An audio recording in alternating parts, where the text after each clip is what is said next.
Double K is a manufacturer of premium diving equipment in Korea, a vibrant and creative country. At Double K, we focus on constant research to develop innovative and comfortable products to enhance the experience of diving for our customers. We take pride in our cutting-edge and stylish designs, providing a sleek yet professional look whether you're in or out of the water. From wetsuits to fins, masks to equalization tools, Double K has all the freediving accessories you will need. Fall in love with your diving with Double K.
Good morning, everybody, and welcome to the 28th AIDA World Championships here in Burgas, Bulgaria. My name is Brendan Reed. I am a freediving instructor, a breath training coach, and I am here to be leading us all through the action during the day today.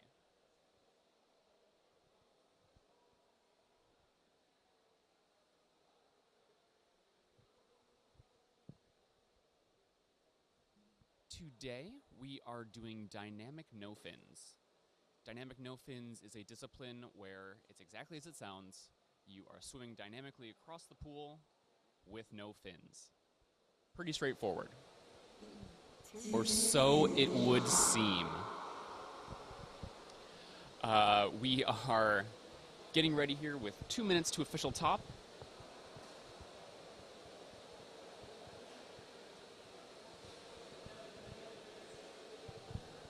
Although I believe that is incorrect because... no. So we are 2 minutes to the official top of the openers, which at this point we have none. So that's why we can see nobody in the pool. Although during these competitions we will have what's called openers, where one athlete or a few athletes will jump in the water and they will actually do a dive, but the dive will not count towards any scores, and these are divers who are not actually competing on the day. We do openers to not only test the audio, test the system that we have,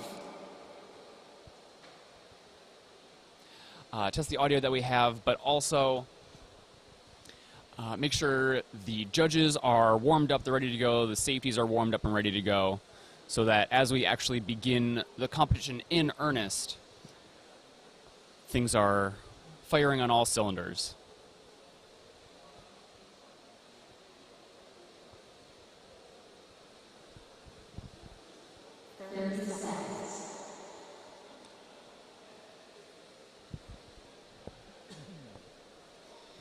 You can hear in the background the audio system that we are using is not someone actually speaking. This is an automated system that actually allows us to input all of the official tops and start the times automatically.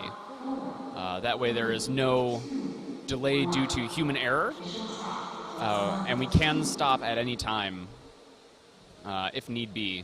But it keeps everything moving along. It keeps us on the correct time frame and removes any of the sort of human error that comes with counting down and that kind of stuff. Really just helps standardize the whole process.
Okay, great. So we do have 9 minutes until our divers actually begin. In the meantime, I'd like to shout out to all of our event sponsors, including Double K, Octopus, and Acer, Dive Tech.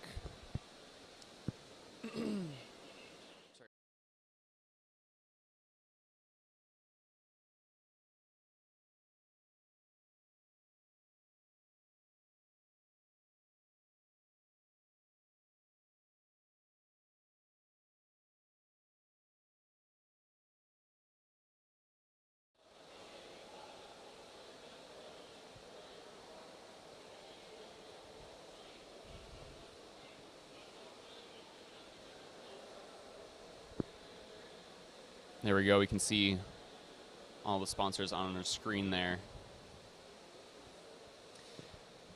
Sponsors go a long way towards ensuring that the event runs smoothly, the event is well funded, and yeah, very important group of people supporting the event and our athletes.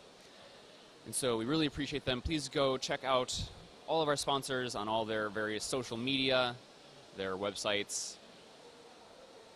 Check out what they have to offer.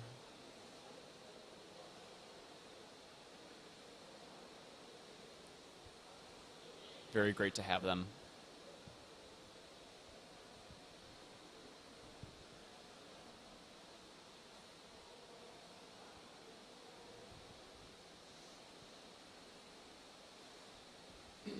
We can see on the screen that the people in green shirts, some of the staff working at the event, are holding a line.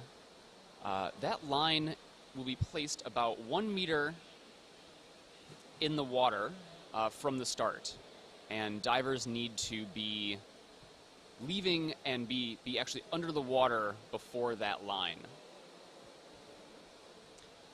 If they have not done that, that is a penalty.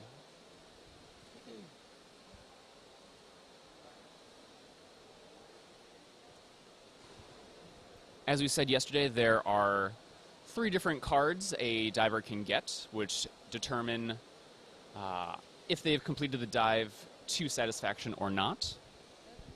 There is a white card, which is where there were no issues, the dive was clean, and there are no penalties given. Yellow card means the dive was successful, but there were penalties. So perhaps that could be because there was some monofin kicking. Perhaps there was, they started early before the official top. Perhaps something else.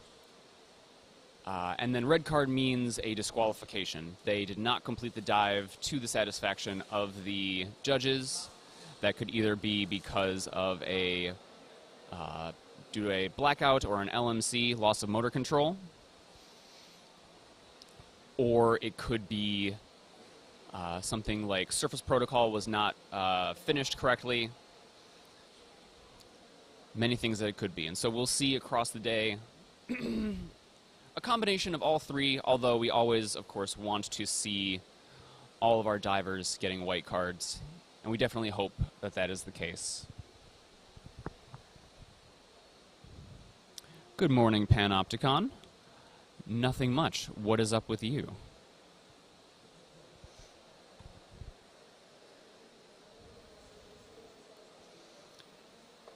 Here we can see Julia Kozerska of Poland getting ready, sitting up out of the water.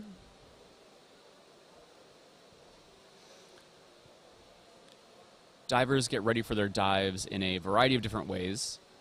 We can see some of the divers are sitting next to the pool, some with their feet in the water. Others are sitting up out of the water, just getting ready.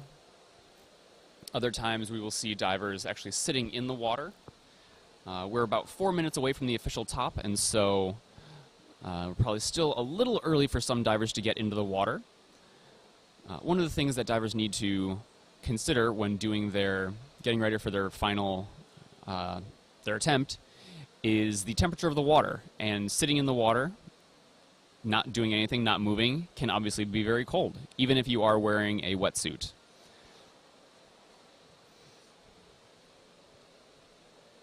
And so we will see many divers sit out of the water and wait until it is time for them to get in. Some will get in a few minutes early. Other divers will get in the last 30 seconds.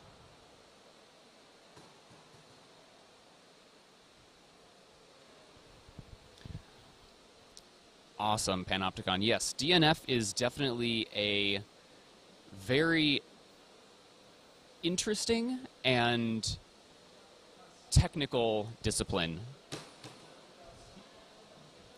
There are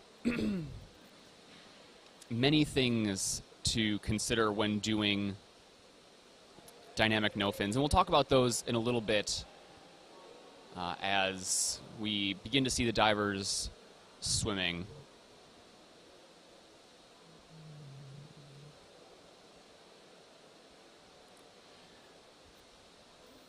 Ivan asks, do you have any other info regarding Daniil Edrev's DQ other? What was the reason behind the DQ? That I don't know. I'm looking at the results on the AIDA International website. All results from yesterday are posted there, and the start list from today is posted there as well. You can go there to see all of the results. And what I'm seeing, it says DQ other, and I haven't spoken to Daniil, so I don't know offhand what exactly the reason was. Okay, so moving on, we have in lane A, Julia Kozerska of Poland. We're looking at, yes, we have Julia there now. Moving on to lane B, we have Natasha Lesy of Switzerland.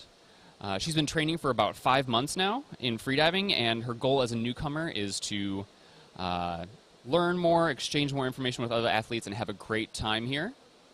There she is now. Lane C, we have Alexandre Boscari of France.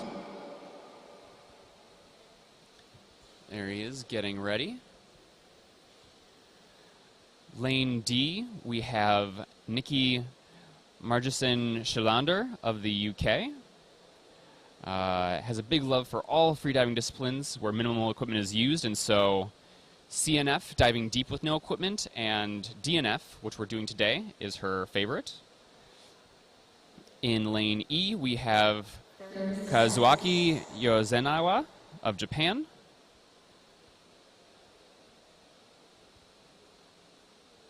And then in the last lane, there he is. In the last lane, in lane F, we have Tomas Johnson of Sweden. He has a personal best of 156 in this discipline and is here just to have fun.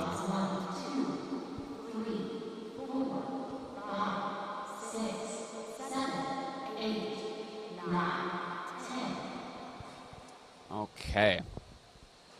The divers are off the wall, and we are moving. As we can see, in this discipline, if you're brand new to freediving, this looks like a modified breaststroke. The legs are being kicked in sort of a frog-like motion, the arms move above the head, and then the divers scoop the water around them to then flick the water at the end, propelling them forward.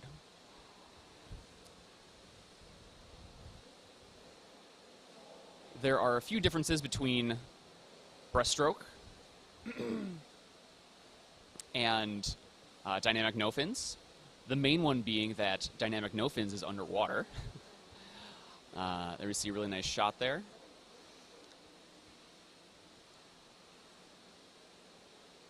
Nice turn off the wall. That's a 50-meter mark. In dynamic no fins, what we're trying to do is scoop as much water as we can with our arms in the first sort of part of the arm pull. And then as we see the arms reach a 90-degree bend, that's when we want to get them out of the way. So we try and create as much drag with the arms in that first half of the pull to pull ourselves forward as much as we can. And then the second part, we want to try and reduce drag as much as possible, bring them close to our sides again. And as such, we see sort of a keyhole movement with the arms, where it starts above the head, you pull, you go wide, come back down towards the waist at the middle, and then flick the wrists at the end to get a little bit of extra movement and motion. We see Natasha, lane B, coming off the wall, completing 100.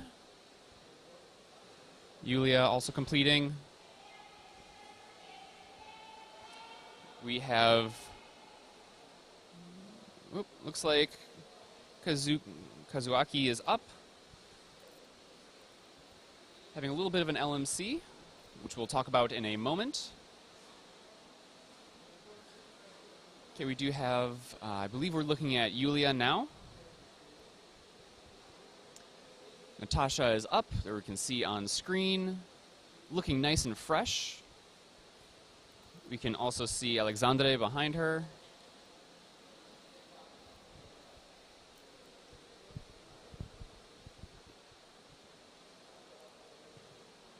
Very nice. Athletes coming up at around 105, 110. We're looking at Tomas in lane F right now, looking good and fresh. I believe at about 145. Julia is making another turn past 150. The current world record in this discipline for women is set at 207 meters by Magdalena Solich-Talanda, who we will see dive later today.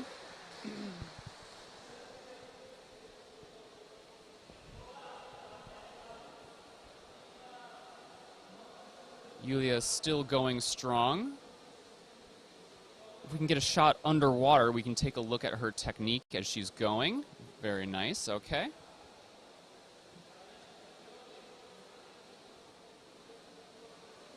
Okay, we can see as she pulls, her arms go from creating a lot of tension to being very relaxed. Something that we can also notice is the pointed toes. At the level that we have competitors at here,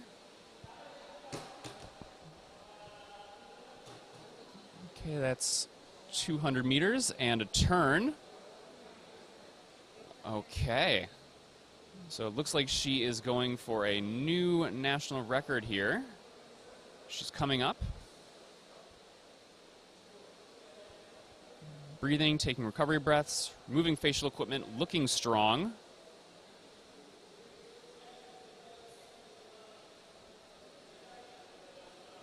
I believe that is probably going to be around 110, maybe 109, which, if that is the case, that will be a new world record and a new national record for Poland. We will have to see, but looking, I mean, beautiful surface protocol for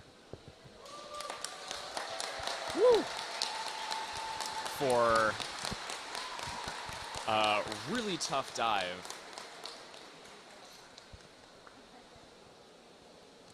Wow, okay.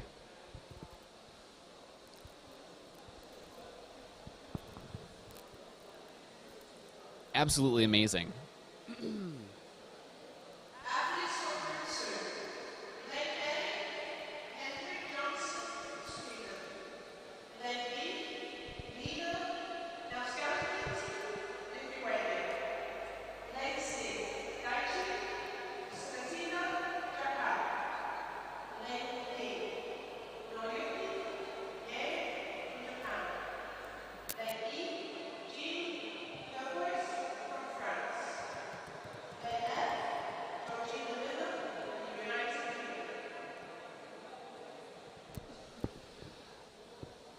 Panopticon, I am sorry if I said 100. I guess I'm still waking up a little bit this morning. Yes, that was definitely over 200 meters and will, I believe, be a new world record for women. Let's see. I am posting the link to the results for today and for yesterday in the live stream, so we can so you guys can take a look at that. That is where I'm going to be looking at all of the unofficial results. As I said before, all results are unofficial until they've been further reviewed by the judges. Okay, and the results are in. So, Julia has indeed set a new national record and a new world record of 209 meters, which is absolutely amazing. I'll write a quick note of that. Natasha Lesy, 108 meters, white card. Alexandre Boscari, 106 meters, white card. Nikki Magnuson Schelander of the UK, 38 meters, white card. Yasuaki of Japan, 99 meters, unfortunately a red card due to airways dipping. As we said before, that's one of the ways that a diver can receive a red card. And Thomas Johnson, 146 meters, also a white card.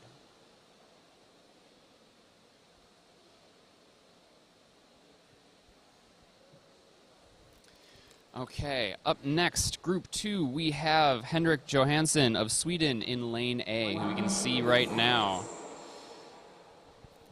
In Lane B, we have Evelina Navashinskaite of Lithuania. There are some names that I'm definitely still working on here. Please excuse me. In Lane C, we have Daichi Sugianti of Japan. Personal best in this discipline of 82 meters, and loves to cook, play with his family, and create music. All about that. In Lane D, we have Noriyuki Abe of Japan. You can see right there, getting ready, taking a big breath. We have in Lane E, Jean Turcois of France. Has a personal best of 145 in this discipline, set during the French National Championships in May. And in the last lane, we have Georgina Miller of the UK, who's a 6-time national record holder in static, although currently does not hold the record, and is a freediving instructor at Aqua City Freediving. So check them out at aquacityfreediving.com if you're ever interested in taking a freediving course. 4, 5, 6, 7, 8, 9. And we begin. One of the things I always like to say is, if you are ever interested in learning more about freediving, either depth freediving or pool freediving, you should go and take a freediving course. That is the way that you can freedive safely. It is the way where you will learn all about what is happening in your body, the physiology. You will have a instructor that will actually work with you to ensure that you are getting the right movements correct, all that good stuff. There are many places around the world where you can take freediving courses, and there are many beautiful places to take them as well. Okay, divers are coming off the wall at 50 meters. One of the things that you'll notice is that after a kick off the wall, the divers get a lot of momentum and can glide for quite a long time. As we've said many times, everything in freediving is about conserving oxygen. And if you are able to stay relaxed and use as much of your momentum as possible before you begin kicking or finning or arm pulling, that is more momentum and energy that you can save for the next movement, for conserving oxygen, all of that. Okay, looks like we have Noriyuki up. Whoop. We're looking at Daichi as well, also up. Supporting the athlete.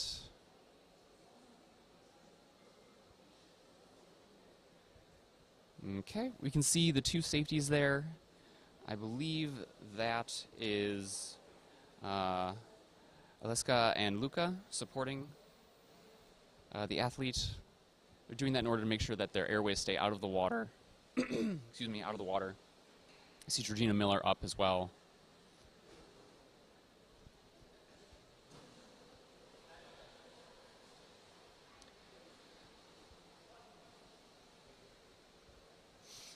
And again, that's one of the things that you will learn in a freediving course is how to freedive safely. And one of the main things that you will learn is you never dive alone. 99% of issues in freediving that make it dangerous start when you don't have a buddy to support you and watch you. And that's why each lane has 2 safeties who are supporting the athletes.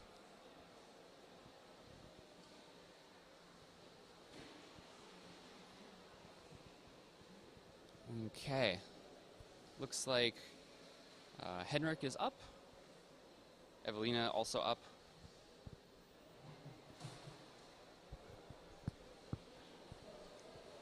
Okay.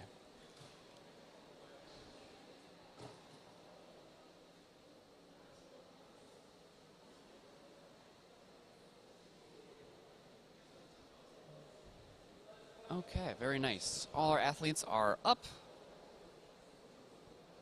Oh, sorry, no. No, excuse me. Sorry, we were looking at the warm-up lane there. We do have 2 warm-up lanes here during this competition. So the divers who are up next are able to do any sort of warming up that they would like to do. Some divers prefer to have a fair amount of time to warm up. Other divers do not warm up at all.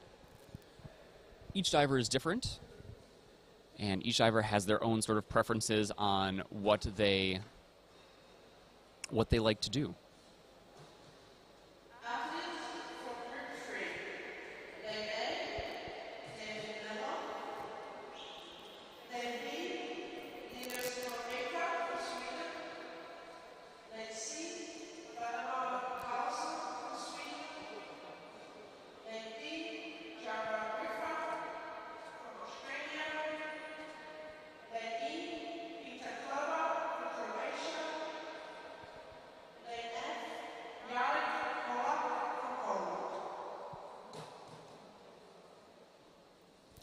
Okay, so the results from the previous group 2, are as follows.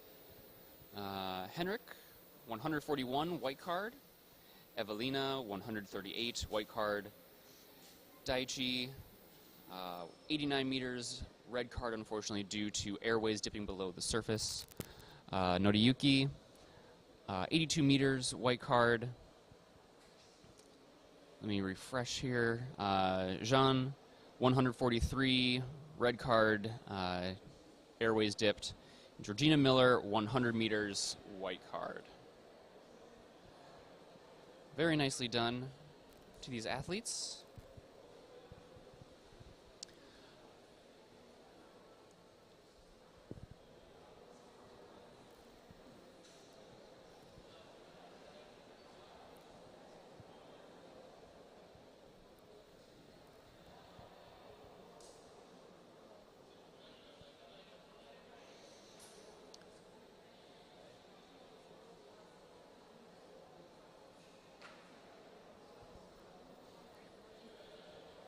Okay, so up for our next group, we have in lane A, David Mellor of the UK, as we can see on the right-hand side now. David is here to get all PBs in all disciplines, except in this one. I totally get that. DNF is not my favorite. I find it a very difficult discipline. But I'm also a static person, so I find all dynamics difficult. David is 58 years old and is a freediving instructor who went to his first comp as a way to bring more information and more experience to his students, and has been hooked ever since. I believe he's been coming to comps since he was 52 or maybe even earlier than that. In lane B, we have Linus Karn Marker of Sweden, He's here to get experience in big competitions and to learn to control his nerves while also having a great time. When he isn't diving, he's running, lifting weights, rock climbing, or cycling. And that is an important thing to note about nerves, is that competition nerves are very different from just diving at home, and world championship nerves are different from competition nerves. So definitely a good thing to be working on and practicing. Lane C, we have Valdemar Karlsson of Sweden. Does a lot of work with Rami, also of Sweden, the current national record holder in static. In lane D, we have Jared Briffa of Australia, just coming off of another World Championship event here at this one as well. Looking nice and relaxed there. In lane E, we have Petar Klovar, who is an absolute beast and also a lovely person. We'll probably hear from him a bit later today. And then finally in lane F, we have Jacek Polak of Poland. There we go. 1 minute.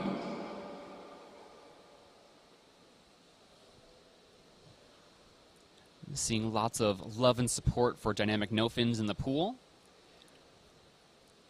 You guys are entitled to your own opinion. I have my own opinion as well. And part of the reason why I think I'm not a big fan of dynamic no fins is because it's so incredibly technical. There are so many places where you can refine your technique and you can get a little bit more out of your dive. And it's something that I personally don't have time for. Where I train in South Africa, when I can train, I don't have a pool nearby, I don't have someone to safety me nearby, and so I very much struggle to have someone who can support me in doing dynamic no fins. 8, 9, 10. All right, here we go. Looking at Jacek right now. Petar behind. One of the things to note in this discipline is that speed is not the priority.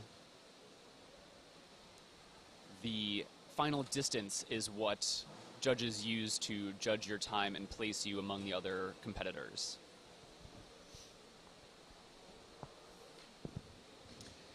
And so whether you can do 100 meters in 1 minute or 100 meters in 10 minutes, it doesn't matter. What matters is that final distance. One of the things that we can look for in our athletes, especially from this angle, is looking at their fingers. One of the things that you might think with this is that the more cupped your fingers are, the more you'll be able to scoop water. And that means more power being transferred to your body and therefore pulling you through the water. But what we actually will see is that many divers will leave their fingers slightly separated. And that is because their hands actually move through the water faster than the water can flow through the fingers. In doing this, that creates more surface to actually catch more water. And so by keeping your fingers slightly separated, even though they are separate, water cannot escape through it, and so you actually get more power and you catch more water in doing so. Another thing that we're looking for in our divers is their kick. In breaststroke, we see our divers, or our swimmers, kicking, trying to bring their knees closer up towards the front of their body. In dynamic no fins, we see our divers trying to get their toes closer to their butts. David is up, looking good at around 110.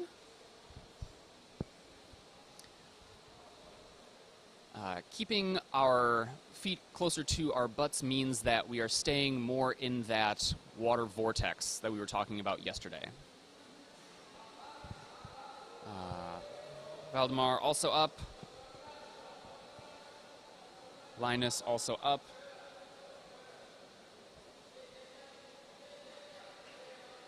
Giving the okay sign, saying I'm okay. We also have Jacek up. Looking pretty fresh at 150, about. Jared also up. Whoop, keep breathing, keep your airways up. His coach, Amber Bourke, telling him to take his goggles off, give the okay sign. A little bit of a smile there. No, he was dancing a very fine line.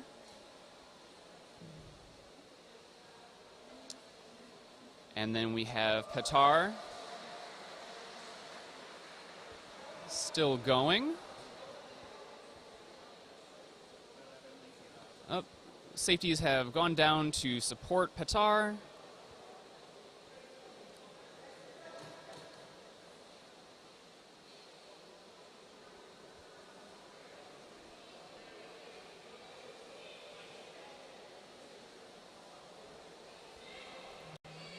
Okay. Petar being supported.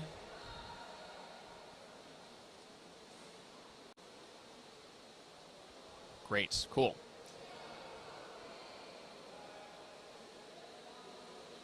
We're still waiting for a result for Jared.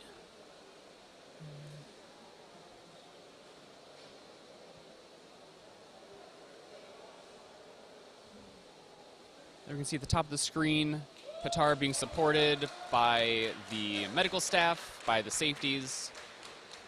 Each side of the pool has a medical group equipped with oxygen, equipped with first aid stuff, with an AED, all of that stuff. So our divers are very well taken care of.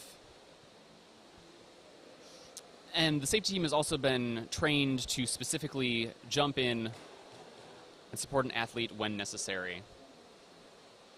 They're looking for signs of loss of consciousness, which can include jerky movements, erratic movements. They can include exhaling of bubbles underwater.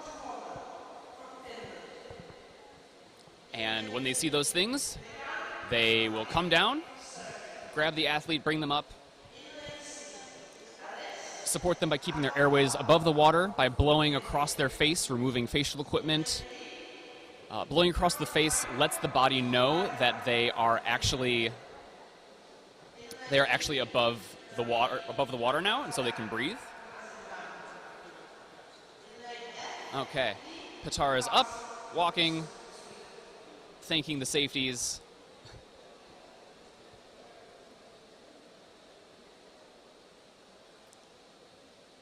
Already back to being okay.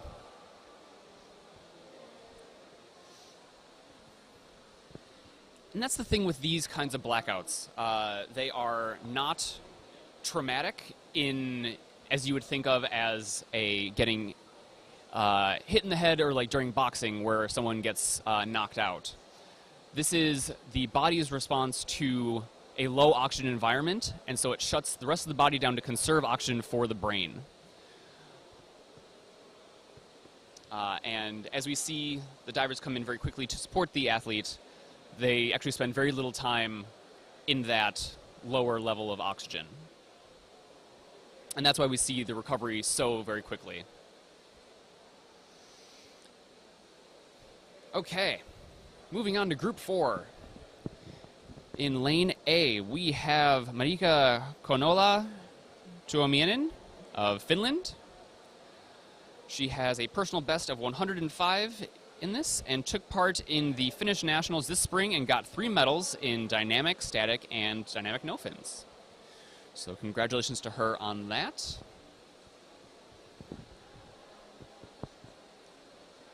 In Lane B, we have Miljan Kolčić, of Serbia.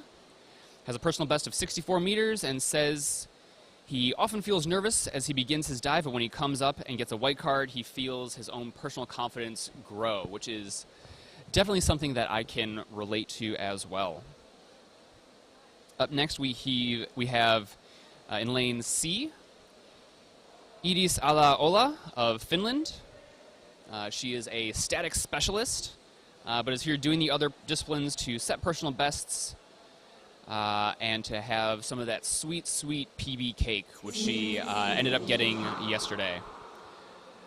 And says, it's extremely stupid to dive alone, which I completely agree with.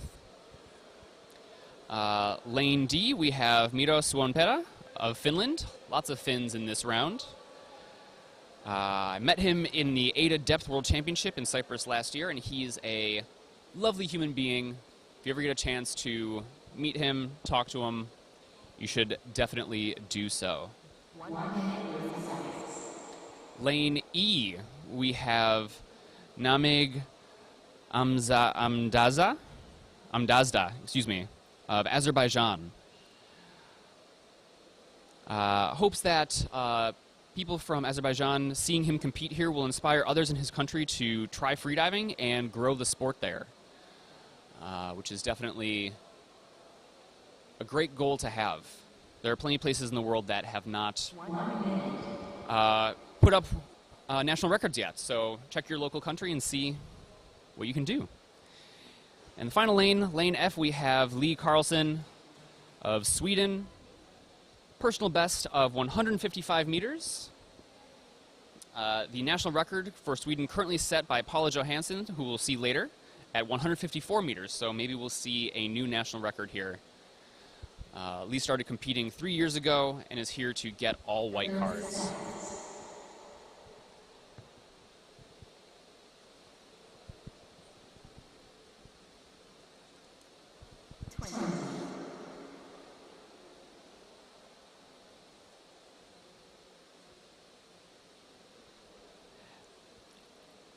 Thank you, Panopticon. I'm glad you caught that.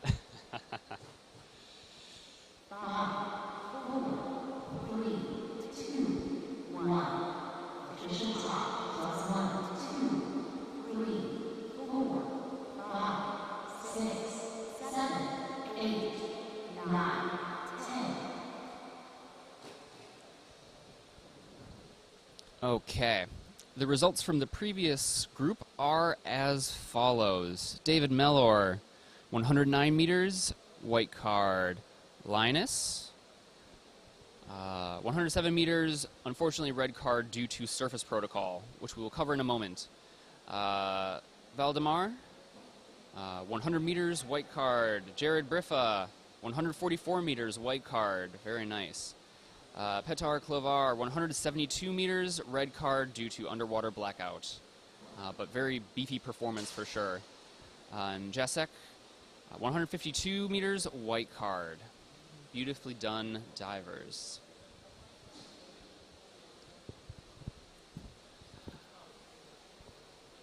With surface protocol, in AIDA, you must remove all your facial equipment. You must give an OK sign, and then you say, I'm OK. Looks like Milian is up at around 55 meters.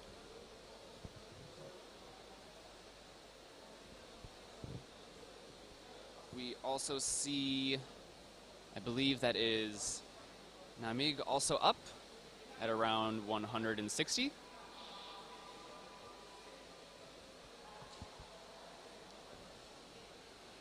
Marika up at around 75, looking good and fresh.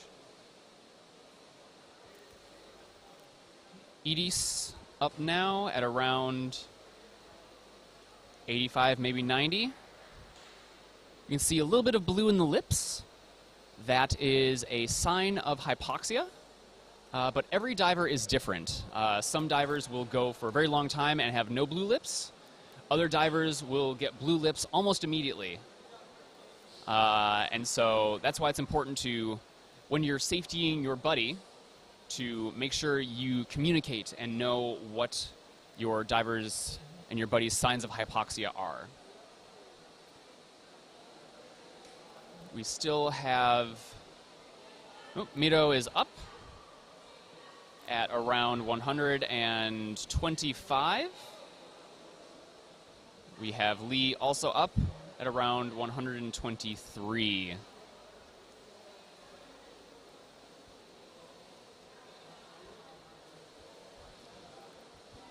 Everyone looking good and fresh.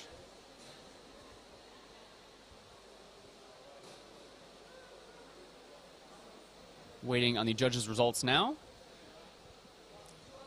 After a diver surfaces and gives their surface protocol, judges have 30 seconds to give a card.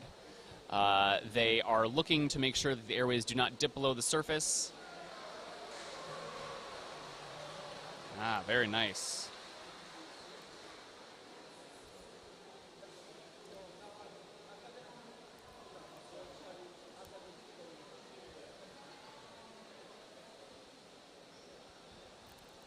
Judges are looking for airways to dip below the surface. They are looking for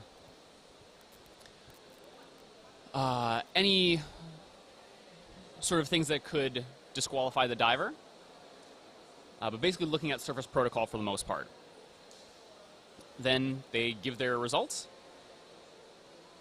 and then we celebrate.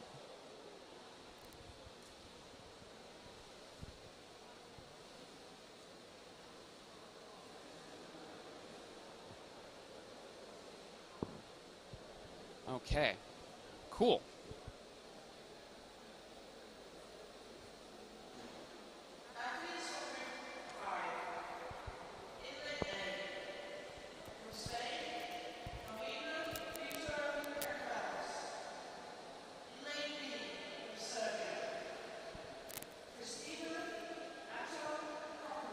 We see Lorena getting ready on the side of the pool.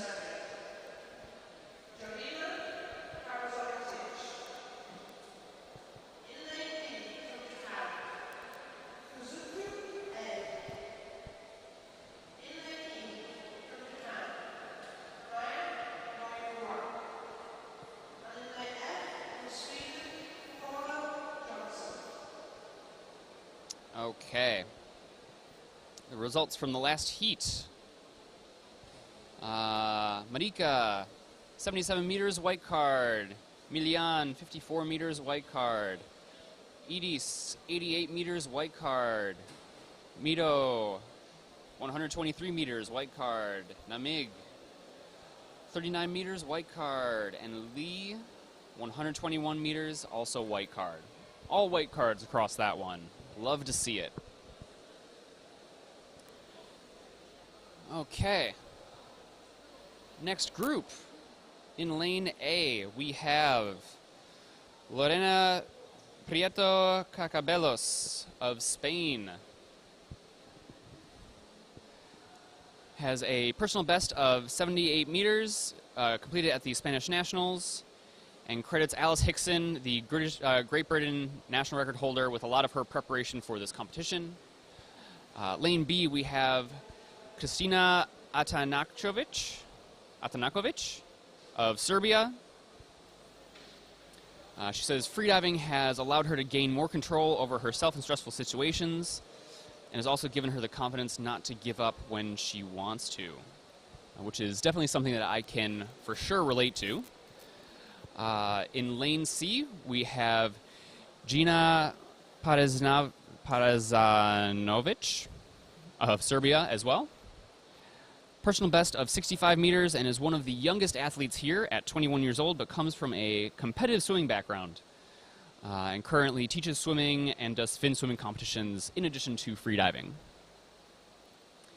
Lane D, we have Koyusuke, Abe of Japan in lane D. Lane E, we have Mai Morimura, also of Japan, here to have good dives, meet the rest of the Japanese team, and compete in dynamic no-fins, which is her favorite discipline.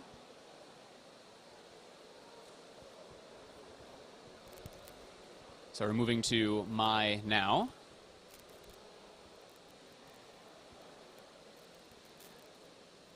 in lane E.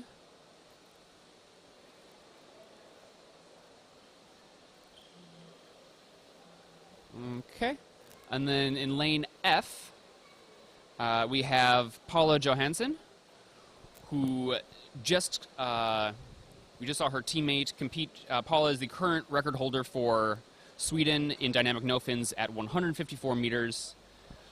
She started diving about 3 years ago when she took a beginner course in Thailand and has been hooked ever since. There she is in the golden cap. Has been doing a lot of training for static, but her favorite discipline is DNF, because during the glide you get to do static as well, as she says.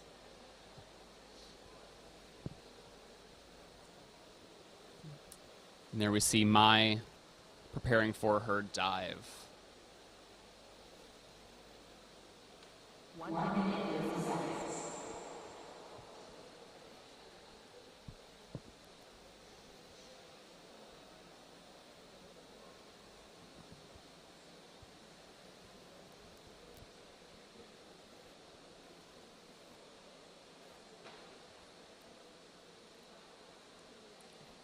You can take a moment to remind you guys that if you have any questions about this discipline, about freediving in the pool, freediving at depth, please do feel free to post them in the YouTube chat. I am happy to answer any and all questions. That is my job. That is what I am here for. Also, please do feel free to spam your support of your favorite athletes, spam the flags. We love to see it. You can see one of our divers here for the next heat getting ready, doing a few warm-up arm pulls and kicks. And we can get to the action.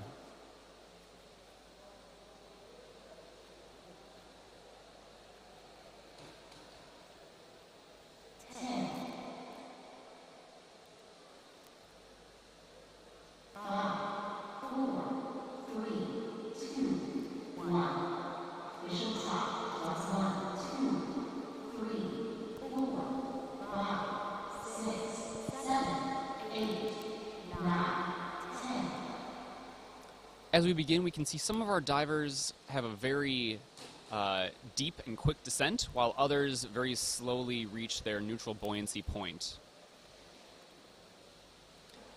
This is a personal preference of divers. We can also see some divers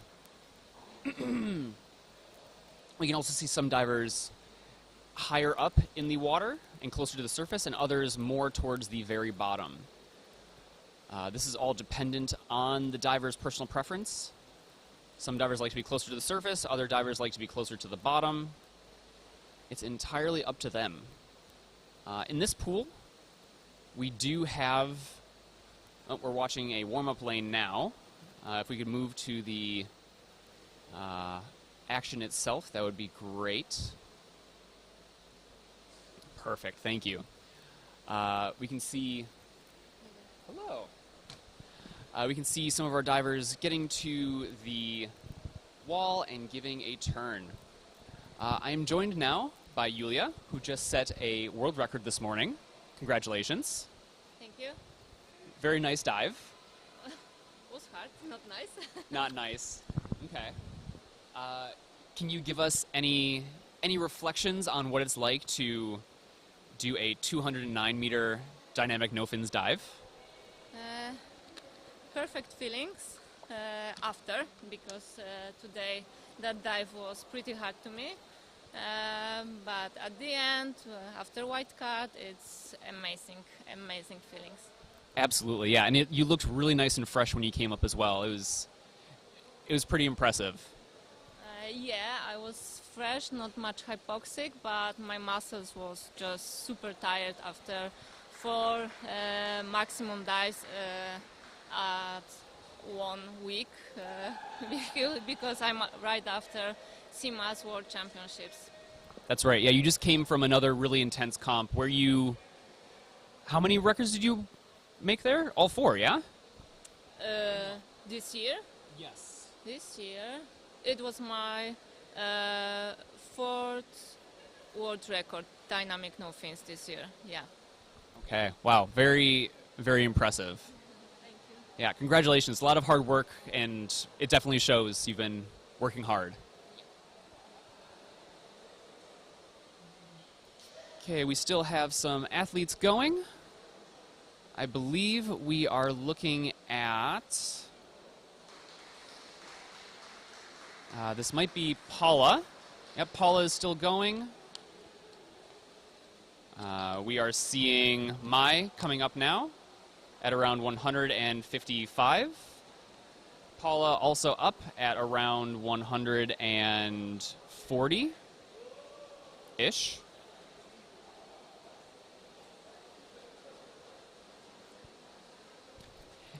Julia, is there anybody that you want to shout out to? Anyone you want to recognize or thank, or anybody?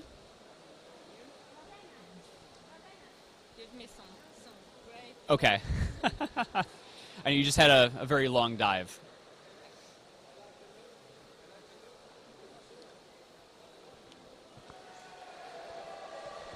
Okay. Looking like everyone is up and good. So as results come in, we will let you guys know what they are.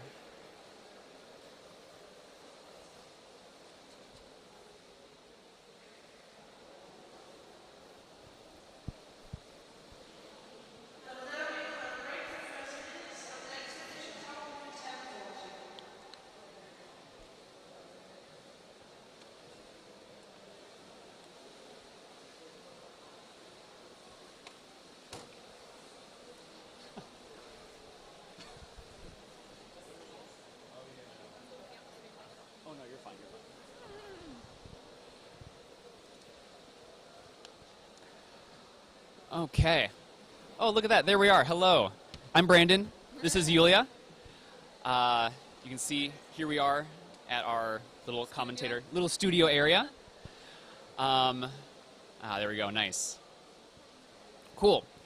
Anyone you want to thank for support or any sponsors? Yes. I don't have a sponsor, so thank them. I would like to thank my parents, my mom and my dad, because without their help I wouldn't be here and I wouldn't be able to train so hard and spend a lot of time at swimming pools and at competitions, so they are my biggest support, my parents. Awesome. Very nice. Yeah, thank you. Thank you to all parents everywhere for supporting our athletes and sponsors, everybody. Thank you. Cool. Let's get back to the action.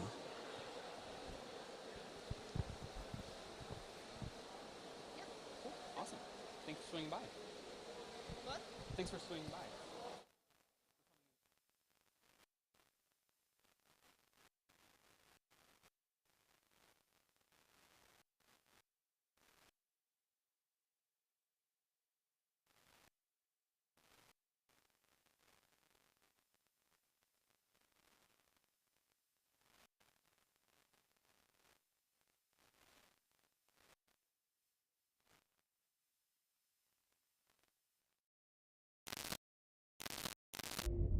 Double K is a manufacturer of premium diving equipment in Korea, a vibrant and creative country.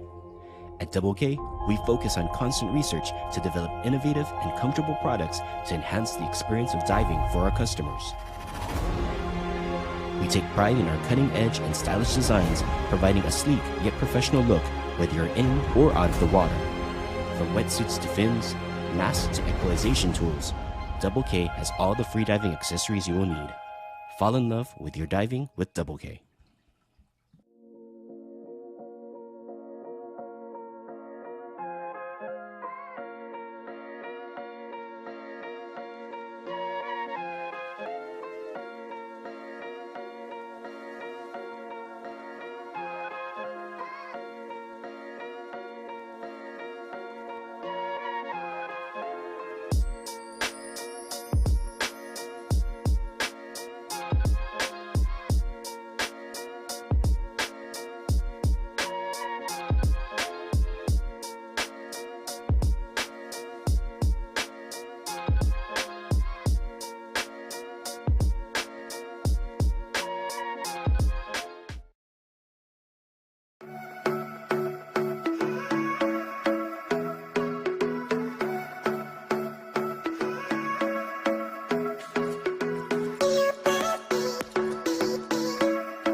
Hello, everyone. We are back. My name is Brandon Reed. I am a freediving instructor, a breath training coach, and I am welcoming you to the 28th AIDA World Championship here in Burgas, Bulgaria. Double K is a manufacturer of premium diving equipment in Korea, a vibrant and creative country. At Double K, we focus on constant research to develop innovative and comfortable products to enhance the experience of diving for our customers. We take pride in our cutting-edge and stylish designs, providing a sleek yet professional look whether you're in or out of the water. From wetsuits to fins, masks to equalization tools, Double K has all the freediving accessories you will need. Fall in love with your diving with Double K.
Hello, everyone, and welcome back to the 28th AIDA World Championships here in beautiful Burgas, Bulgaria. We are starting with Group 6 for dynamic no fins. Looking in in Lane A, we are starting with Kateryna Sadurskaya of Ukraine. Lane B, we have Dejan of Bulgaria. Lane C, we have Boris Georgiev of Bulgaria. Lane D, Aruna Yamashita of Japan. Lane E, Marta Kolaniska of Poland. And Miroslav Minchev in Lane F from Bulgaria. 6, 7, 8, 9, 10.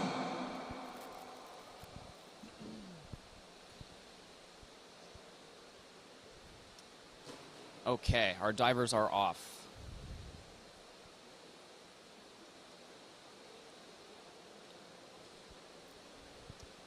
We can go below the surface. We can take a look at our divers' techniques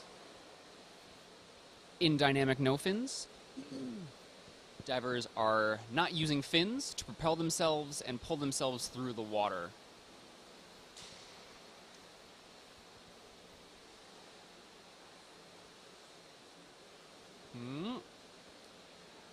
Divers are making a keyhole shape with their arms. So they start with their arms above their heads, go out, and then around, and then back down to the bottom at the waist, giving a little flick. And then with the legs, they sort of like a frog kick or a breaststroke kick in a way. Okay, we see a few divers are up. Let's see, we're looking at Miroslav, I believe. Yep, he's up, looking good and fresh. We also see Dejan up in lane B. Ooh, okay, there we go. For the kick, we can see that our divers are trying to bring their heels up to their butts rather than kicking their knees forward. This is in order to stay within the vortex and try to not create extra drag. Boris is up, giving strong surface recovery, strong protocol at around 80 meters. So very nicely done. Tatiana also up, giving an okay sign. Looking at the judges saying, I'm okay.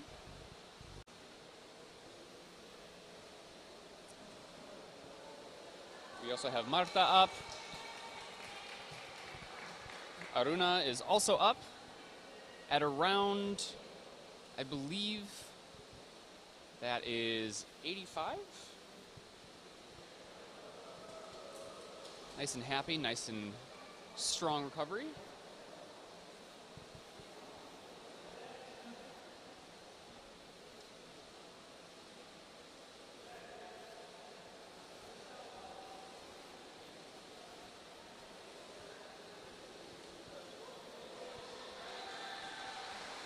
Okay, that is a white card for Aruna.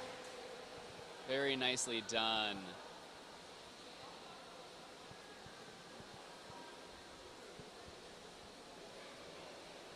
Okay, awesome.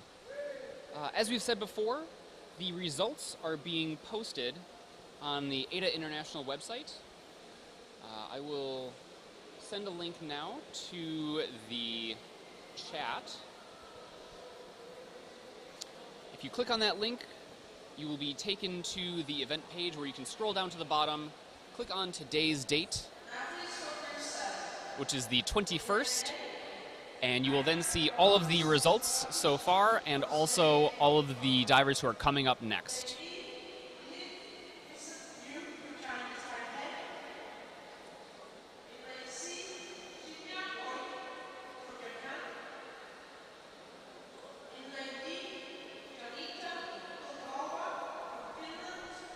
Okay, the results so far are as follows.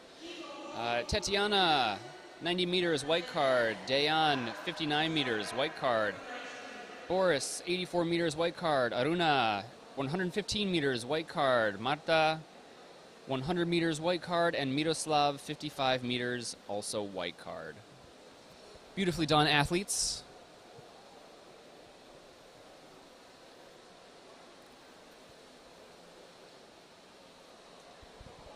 Okay. I will see if we can get the logo on the screen to be squished down to be a little bit smaller, just so it doesn't cover up too much of the screen for you guys. We'll try and work on that during the next break.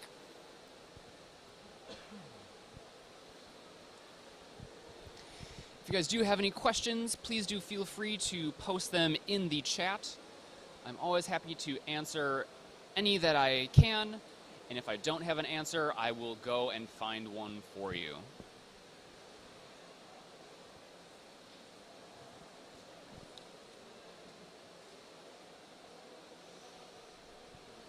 Okay, so up next, we had Ivan Rodriguez in lane A of Spain. We're looking at Lin Xin-Ju, excuse me, of Chinese Taipei.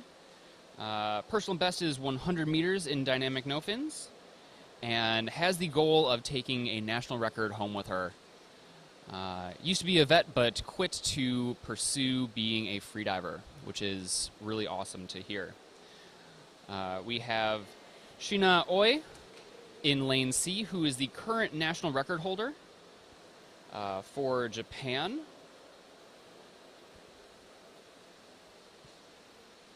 There we go. Getting ready, preparing. And is a coach to many of the Japanese athletes here. In lane D, we have Hinatea Kulka of Finland. Getting ready. In lane E, we have Kimmo Hovi of Finland.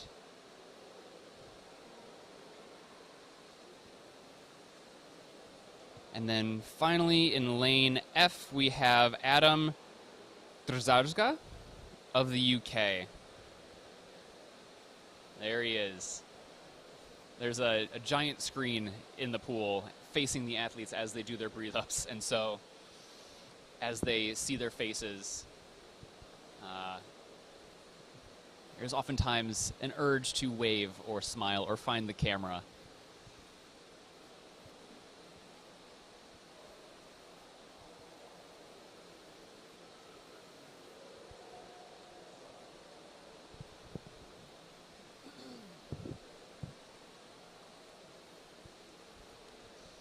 One of the things that we haven't talked about yet, but that Julia, who I was speaking to moments ago, brought up, is that when you're doing these dives, it's not only that you are using oxygen and you're sort of getting hypoxic, but it's also that you are building up lactic acid in your legs. You can sort of feel this if you've ever run for a very, very long time, or you've sprinted and you've needed to continue running. Your legs will begin to feel heavy and tight, and it'll be harder and harder to move them. That is the same thing that these athletes experience as they get to the end of their dives. Lactic acid is building up in their legs, partially because the energy system that our bodies use when there is no oxygen, the byproduct of that is creating a lot of lactic acid. And since there is no way for the body to get rid of it, normally by purging CO2 and bringing in O2, it just builds up more and more and more in the legs. And so Julia was saying that that towards the end of her dive, she felt okay with hypoxia, but she was just exhausted. And that is because of that lactic acid that builds up. And sometimes we can see that in athletes, they actually end up, their technique can sometimes break down a little bit towards the end of their dives. And it's because their muscles aren't working like they did in the beginning. 30 seconds.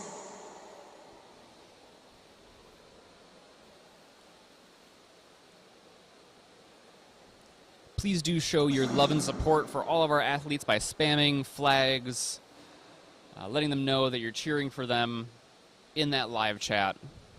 A lot of the athletes will look at this later on in the day to look at their technique, watch their dive, and it's always a nice surprise to see when they're being supported there. 1, 2, 3, 4, 5, 6, 7, 8, 9, 10.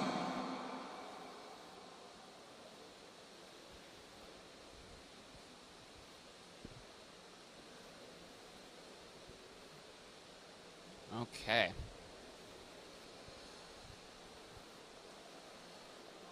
I believe we were looking at Adam there.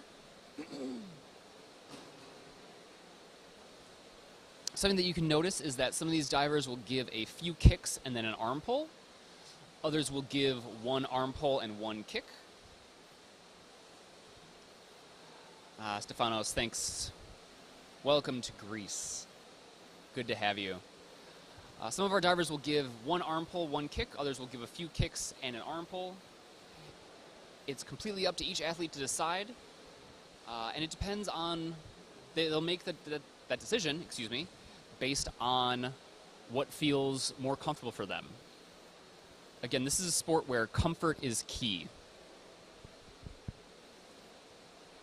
And we will see some athletes sacrifice a bit of efficiency for relaxation, and others will sacrifice some relaxation for efficiency.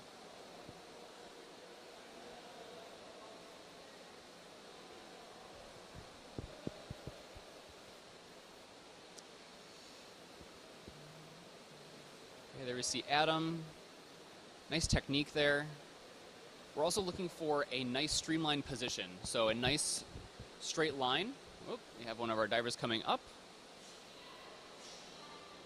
Okay, that is Ivan of Spain at around 120 Ooh, no, I believe around 170. Ooh. Around 175, I believe. Maybe a little bit past that. The current record for Spain is set at 175 by Alexis Segura Benderel. So if this is a white card, that should be a new national record for Spain.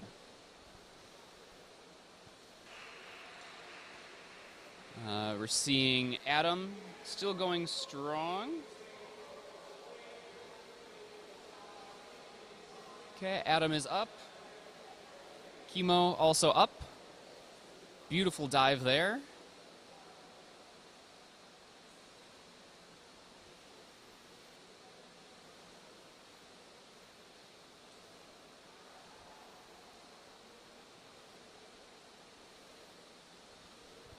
Okay, all divers.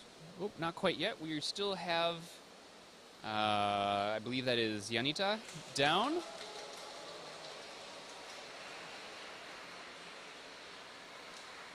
Okay, there we go. She's coming up.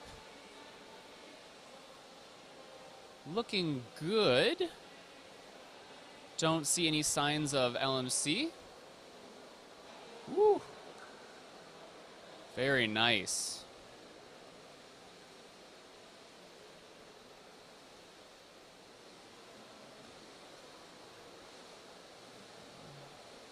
Shinya also up now, I believe past 150.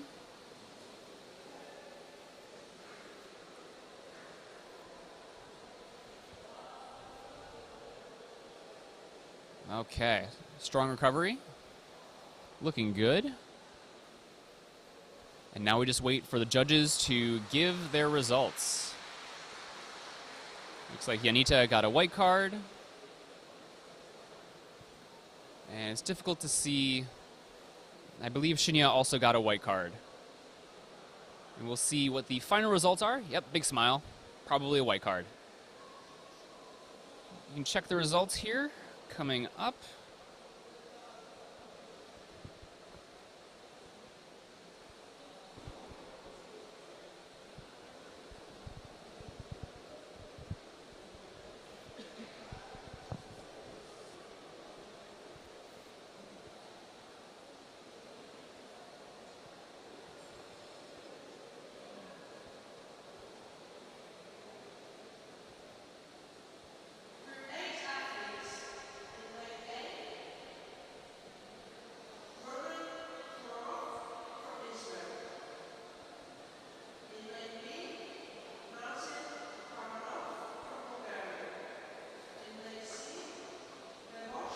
I'm sorry. I was mistaken with the distances. So Ivan Rodriguez, 77 meters, white card. Lin, 113 meters, white card. Shinya, 154 meters, white card. Hinatea Kolka, 126, white card. Chemo, 127 white card, and Adam 110 white card.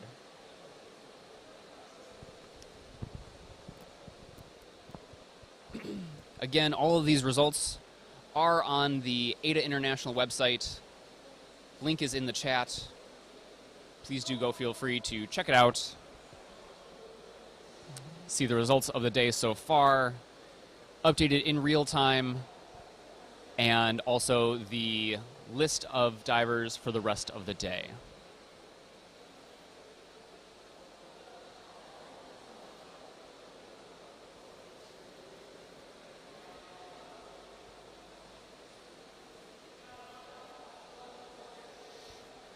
Here we go. We've got the results on the screen as well. That is exciting.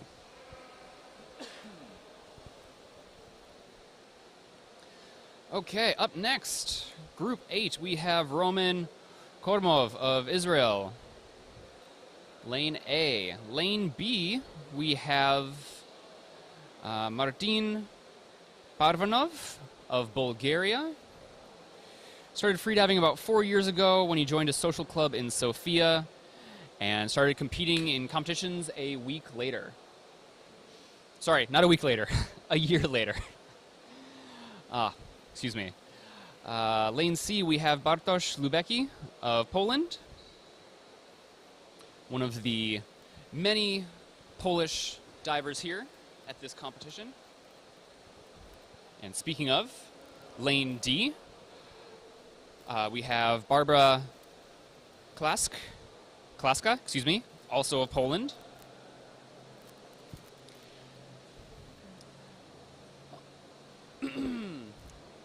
Lane E, we have Georg Marinac of Croatia. And then finally, in lane F, we have Atsushi Nakano of Japan.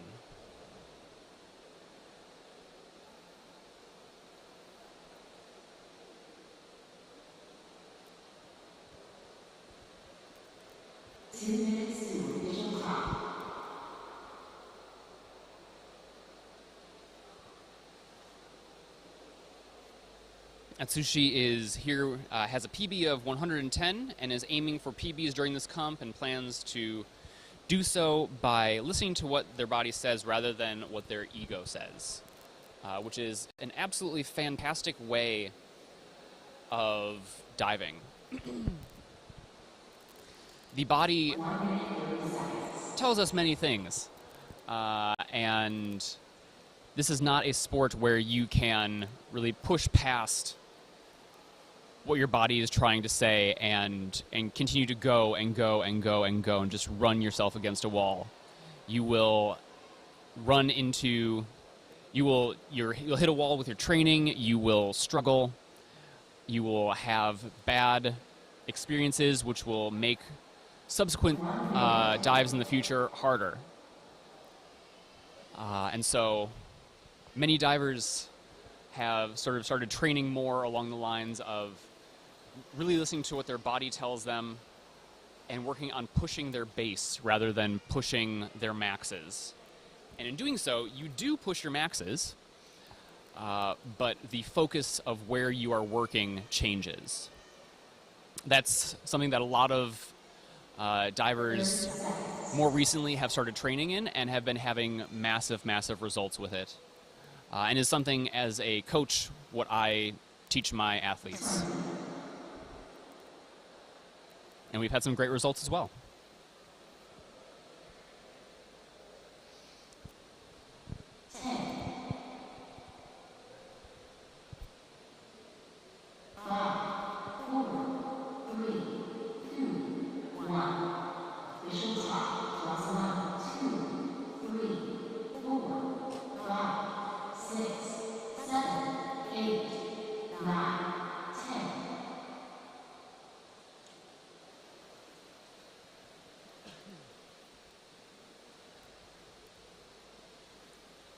Okay, again, a beautifully strong push off the wall, and then the arm pull.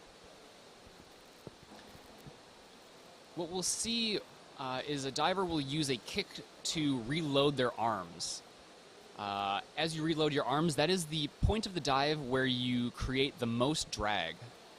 You are bringing your arms up out of a streamlined position to move them back above your head.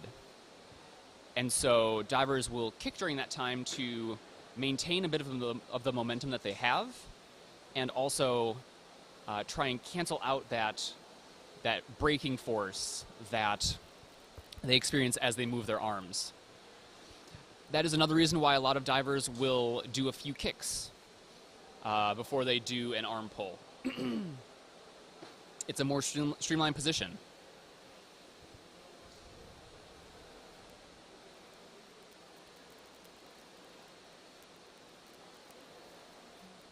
You see nice slow movements off the wall, getting to the wall, and then an explosive kick off.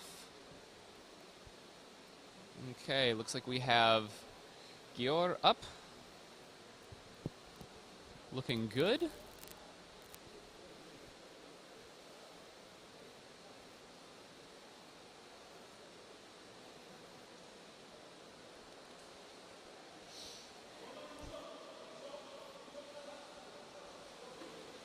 Roman is also up at around the 75-meter mark. We also have Barbara up as well. We do have a few divers still going, crossing the 100-meter mark.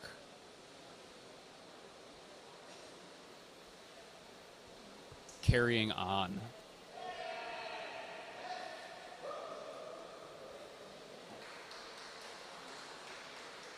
Atsushi is up. I believe at the wall of 100. Bartosz up at around 105, maybe.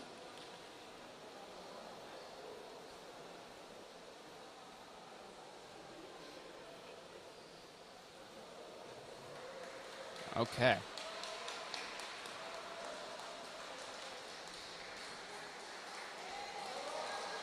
Cheers of applause and support from teammates, viewers. That's one of the amazing things that I love about freediving is that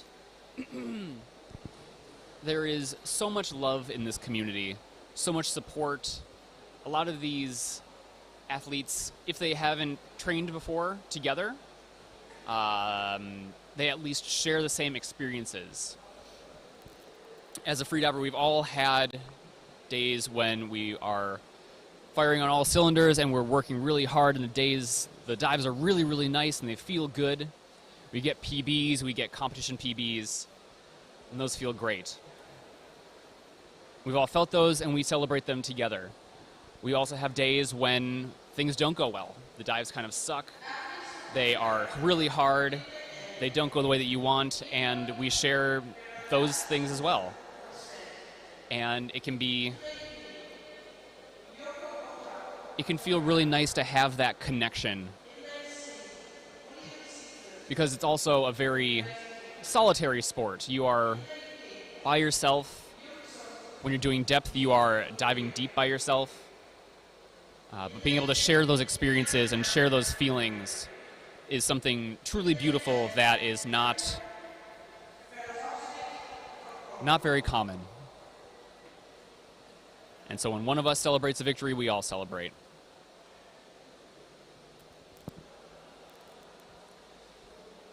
Okay, up next in Group 9.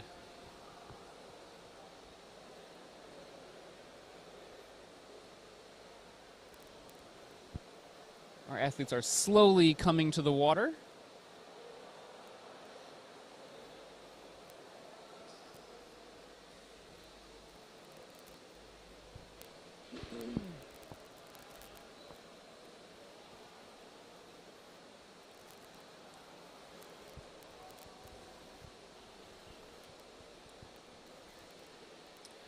We have a DNS, or did not start, for lane A. Eva Raimunez Colman of Spain. A DNS, did not start, is something that can happen. A diver is allowed, what they have to do is announce what they're going to do the night before. So yesterday at around 4 o'clock, all the athletes got on their phones, got on their computers, submitted what they were going to do, and then they submitted their times and distances. And so today, that's what they do to compete. Sometimes you wake up on the day, you don't feel like diving, or you're not feeling well, or whatever the reason may be. You don't have to show up. It's completely within your right to announce something and then not do it. And so that's what we have with Ava in lane A. Sure, everything's fine, everything's good. Looking forward to seeing her either on static day or dynamic day.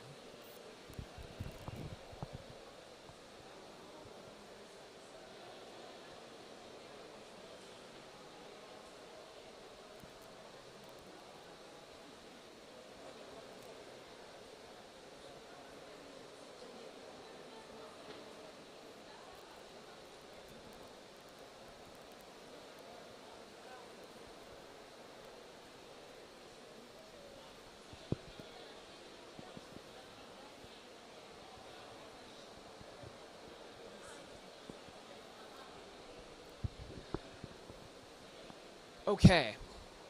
So let's take a look at who is diving then. In lane B, we have Yoko Ota of Japan.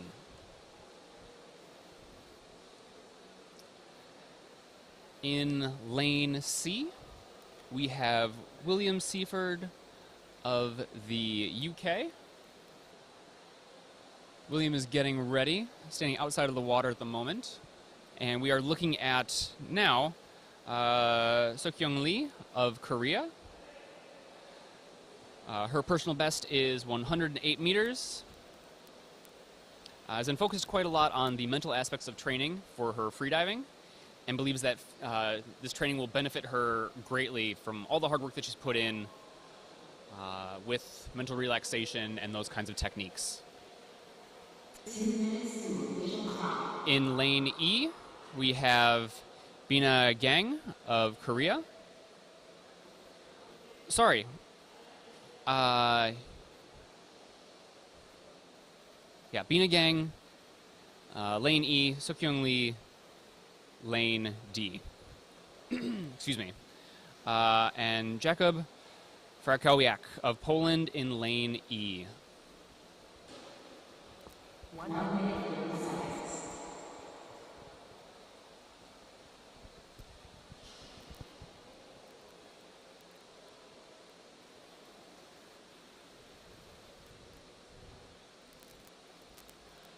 One of the goals that Bina has during this competition is to get a white card because her last competition she got a red card due to bad service protocol, and wants to do everything with white cards during this one. 1 minute.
One of the things that you'll notice with these divers is that many of them are wearing things around their necks. For those who don't know, those are neck weights. They are basically rubberized lead that sits on your back and around your neck and helps you stay neutrally buoyant at a point in the water. Each one is weighted differently based on the diver. Each diver is positively or negatively buoyant at different points. One of the things that can have an impact is the total amount of breath that you take in. If you pack on top of that, that will also make you more positively buoyant, make you want to float more. If you're wearing a wetsuit, you will float more as well. And so all of those things, in order to stay neutral in the water and not use any energy to keep yourself off of the bottom or push yourself down from the top, you need to neutralize that positive buoyancy. And so we do that using those weights.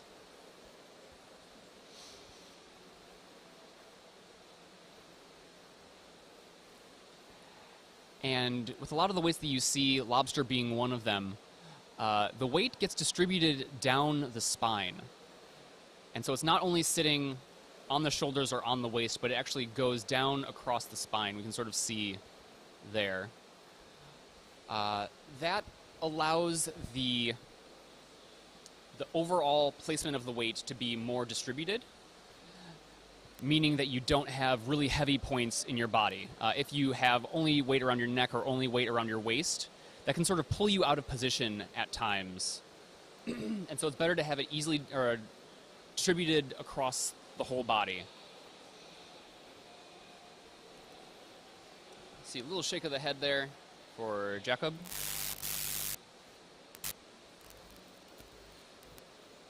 Yoko is up, looking nice and fresh.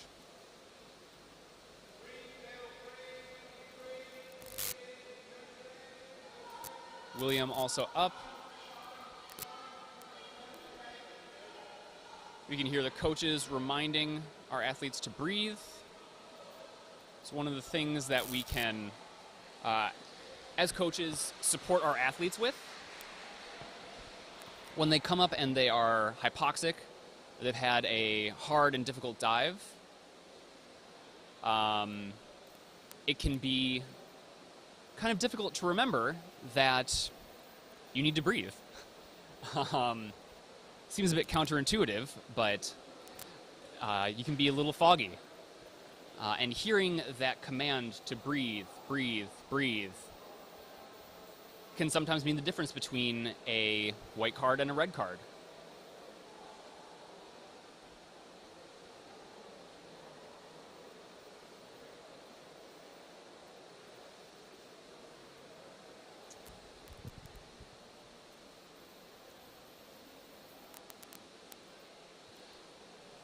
Okay, so I did not say the results from the last group, so I'll say those now.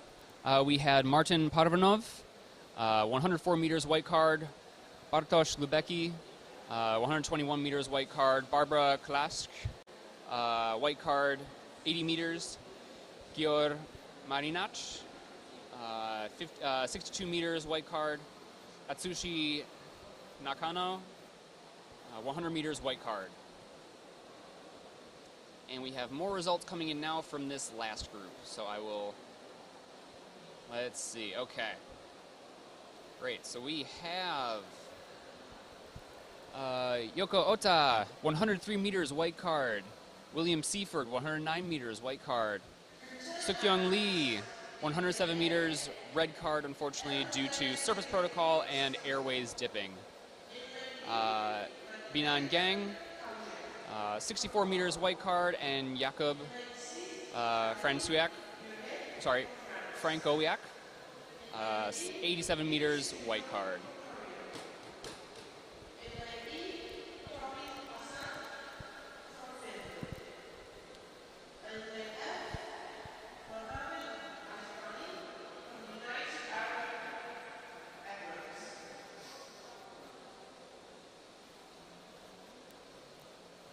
Okay.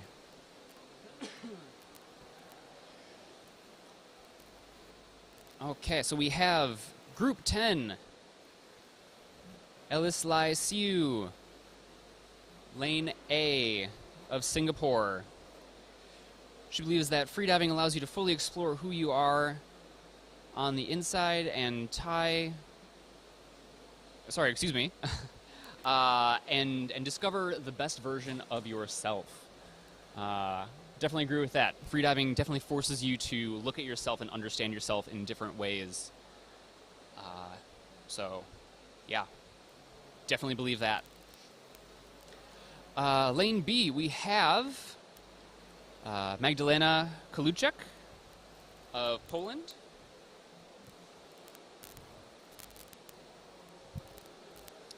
Here she is, getting ready, repping a hot pink Dahab Freedivers swim cap. Lane C, we have Charlene Pure of France. Believes that every dive, whether good or bad, has something to teach you if you keep your mind open to it. And again, that is something I definitely agree with and believe in. Every time I do any maxes or really any session, I try and take notes of what I felt, not only what I did, but also how I felt, what I did beforehand, what I did after that, in order to try and find lessons wherever I can.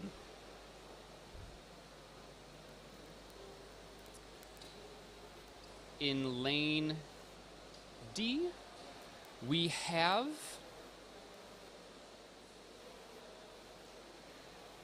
Jung Min-soo of Korea.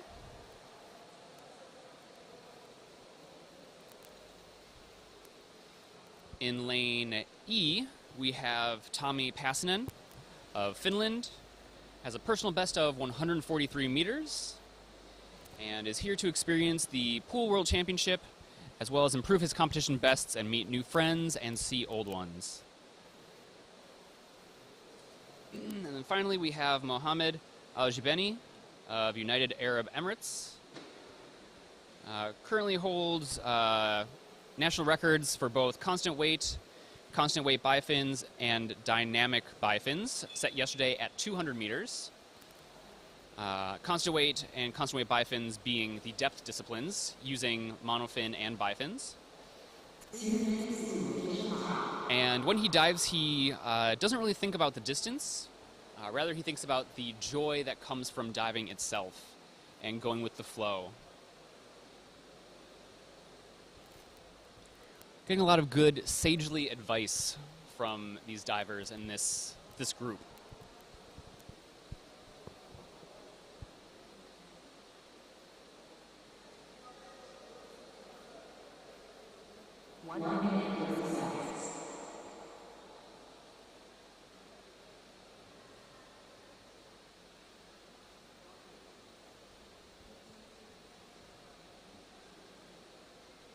Okay, our divers are getting ready.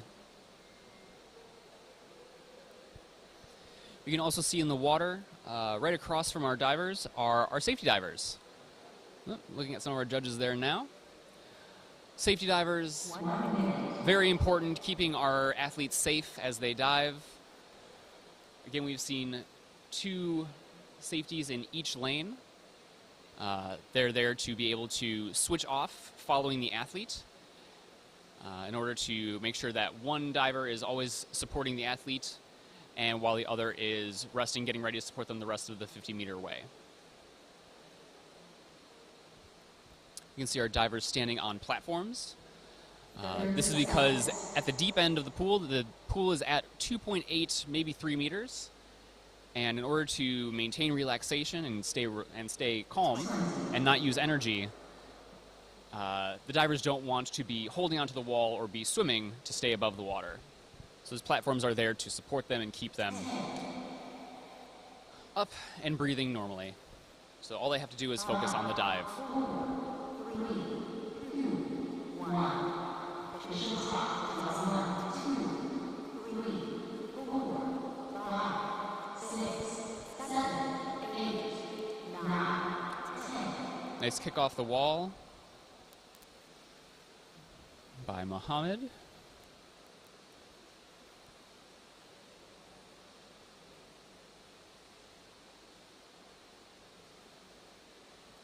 Okay, and we are going.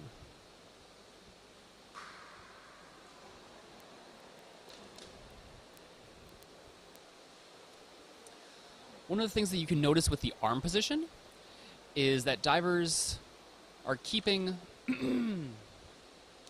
trying to keep them above their heads and sandwiching their head between their arms and their biceps. If they have the flexibility, it is preferable to try and keep your arms even above your head with your biceps resting on the back of your head. In doing that, that allows you to actually relax your shoulders and simply, it helps you conserve oxygen.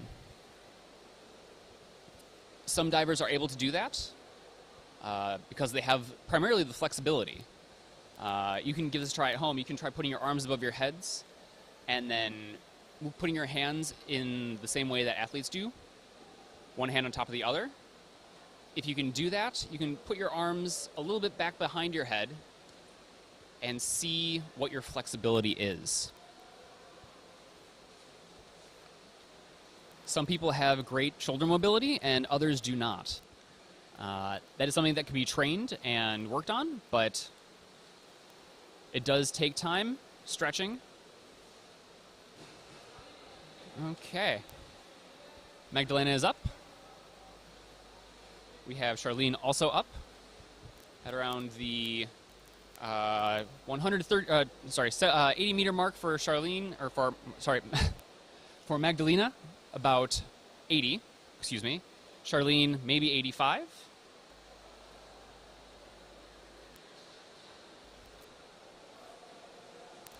We have Mohammed up at around, I believe, 100 and maybe 15. Tommy still going. Jung still going as well. Tommy is up at around 135, maybe 140. Current national record for Finland set at 184 by Christian Mäki-Josila.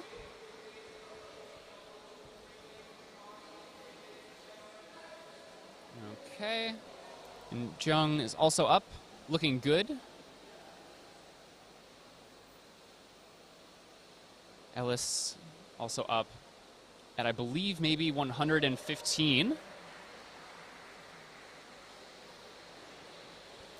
check the results in a moment.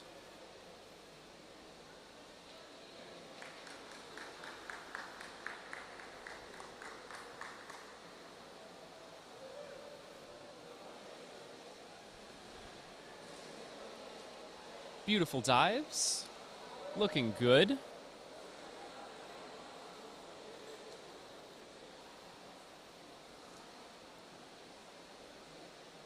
Okay.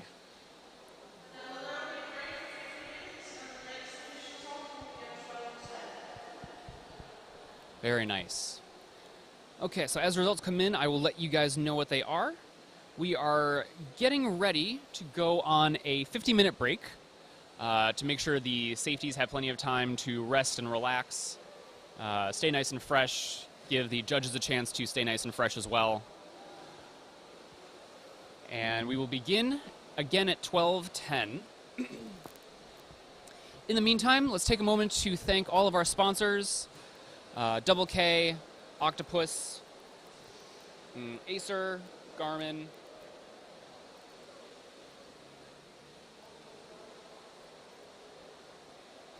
sorry, I'm grabbing my list now, Be-Water Freediving,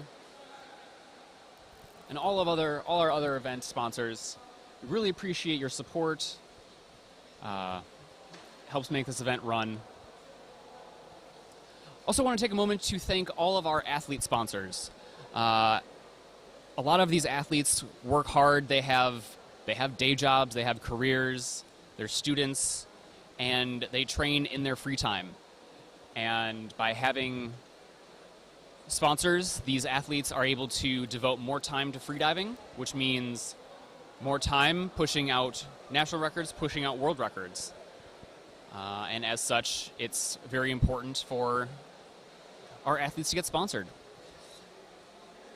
Something that you can do at home is follow all of our athletes on social media. They really benefit from that, and it helps them quite a bit. So please do feel free to follow all of our athletes on their Instagram, social media, all that good stuff. Hello. Oh my, thank you so much. Cool. Do you want to chat for a little bit? Yeah, that's Perfect. Double K is a manufacturer of premium diving equipment in Korea, a vibrant and creative country.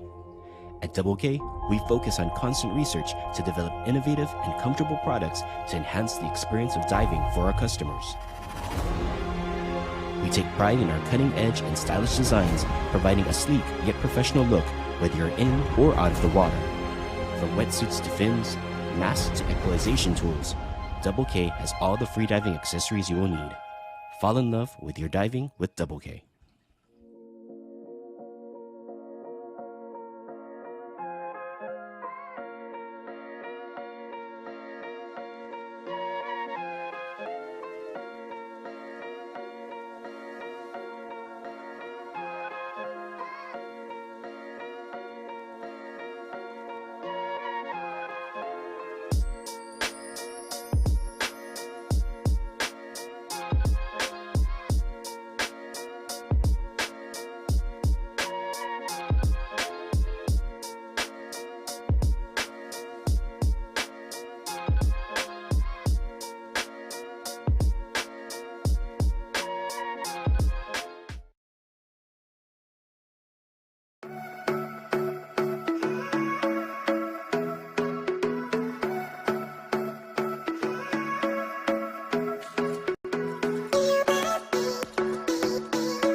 Double K is a manufacturer of premium diving equipment in Korea, a vibrant and creative country. At Double K, we focus on constant research to develop innovative and comfortable products to enhance the experience of diving for our customers. We take pride in our cutting-edge and stylish designs, providing a sleek yet professional look whether you're in or out of the water. From wetsuits to fins, masks to equalization tools, Double K has all the freediving accessories you will need. Fall in love with your diving with Double K.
Maybe not the best spot, but Yeah, probably not.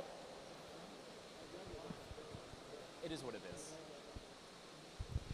Cool. Welcome back. My name is Brandon Reed. I am a freediving instructor and a breath training coach, and I'm here at the 28th AIDA World Championships here in beautiful Burgas, Bulgaria.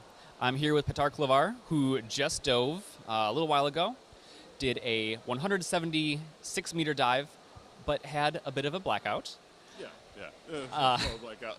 Small blackout. Small big one. Can you tell us a little bit about what it's like to have a blackout and what you sort of go through as you're experiencing one? So the blackout is, at first, it's much easier for the athlete than for the viewer. So for us, it's not so big of a deal. It's just like we just transfer from dive mode into the sleep mode, and that's like the easiest way I can explain it. Interesting. Yeah, it's been described quite often as just sort of going to sleep, and then waking up again, and you're out of the pool, being supported by the safeties, by the medical team. And enjoying life. And enjoying life. Yeah, it feels. Yeah, I just had a little bit of a LMC blackouty kind of thing at the last comp I was in, and yeah, it's like going to sleep. It looks nothing too bad. Obviously, you don't want to be having blackouts in LMCs, but it is something that can happen in freediving. Yeah, it's like it's extreme part of this sport. It's not often, but on a high level, it can happen.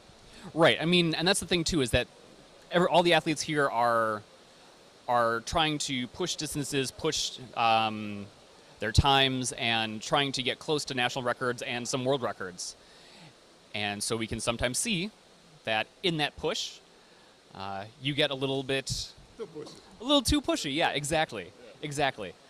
So what is it like? You know, before that, what are you sort of experiencing as a diver doing dynamic no fins? What do you what's going through your mind?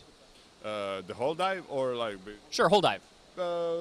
Like today was first I have that easy part, enjoyment part, and then the contraction starts, that fighting mode, which is fun in one way and hard in another way, and then you start to go like over the 2/3 of your dive, and then you know you are like close to the end, and then you start to feel like excitement and everything, and then you need to know find the perfect balance between exit or stay. Do you do 1 meter more or less? And that's like the beauty of it. Yeah, there's so much finesse involved in this sport of figuring out what that line is, and that line is always changing based on the day. I mean, doing a dive at home is different from doing it at a comp, and it's different from doing it at a comp versus doing it at a world championship. Of course. All I can say, like yesterday dive was like perfect for me. I knew everything almost exactly in a meter when I should do, and today was like totally different. It was like I feel good and then nothing. Yeah, so it's funny. Yeah, it can definitely be an interesting and fickle sport. Yeah. Cool. Awesome.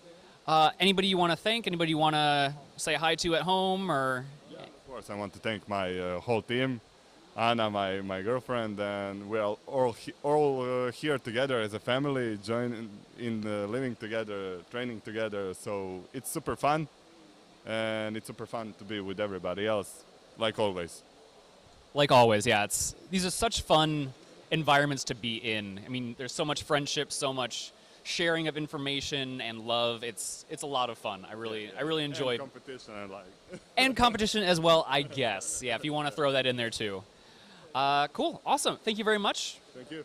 Good luck in the rest of the comp. Yeah, thank you. Cool, awesome. All right, yeah. So we'll be starting up again in about 7 minutes.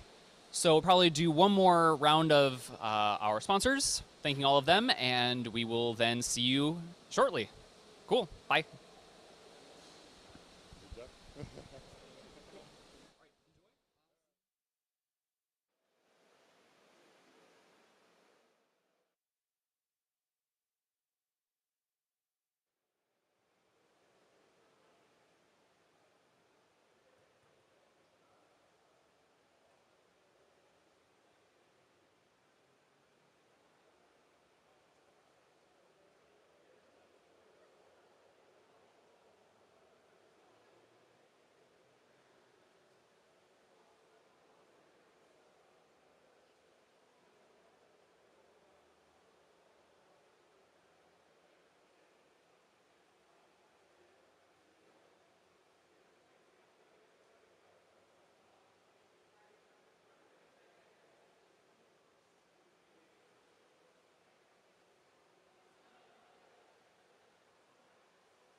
Okay, so we are getting ready for heat group number 11.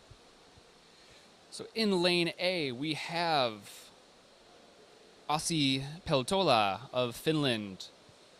Has a personal best in dynamic bifins of 154 meters and is the current national record holder for dynamic bifins at 200 meters.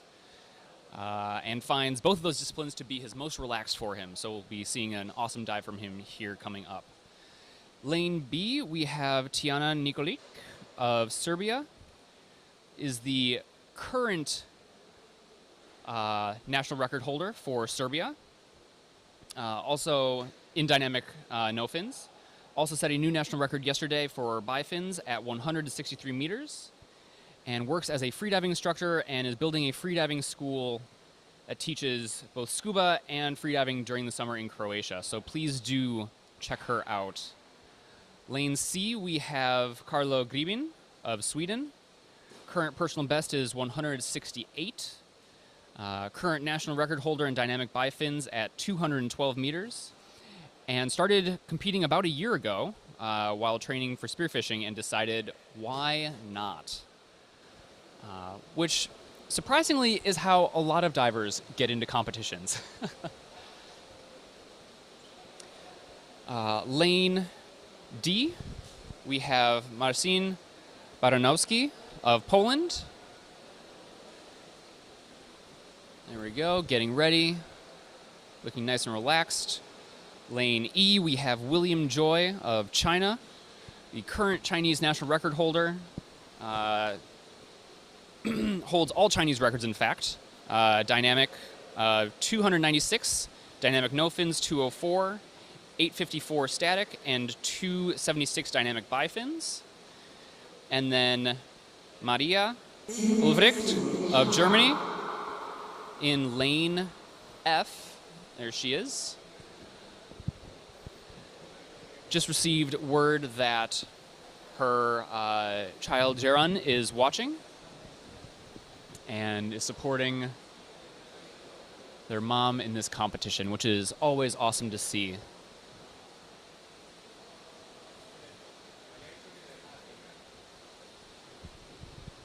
One minute, 30 seconds.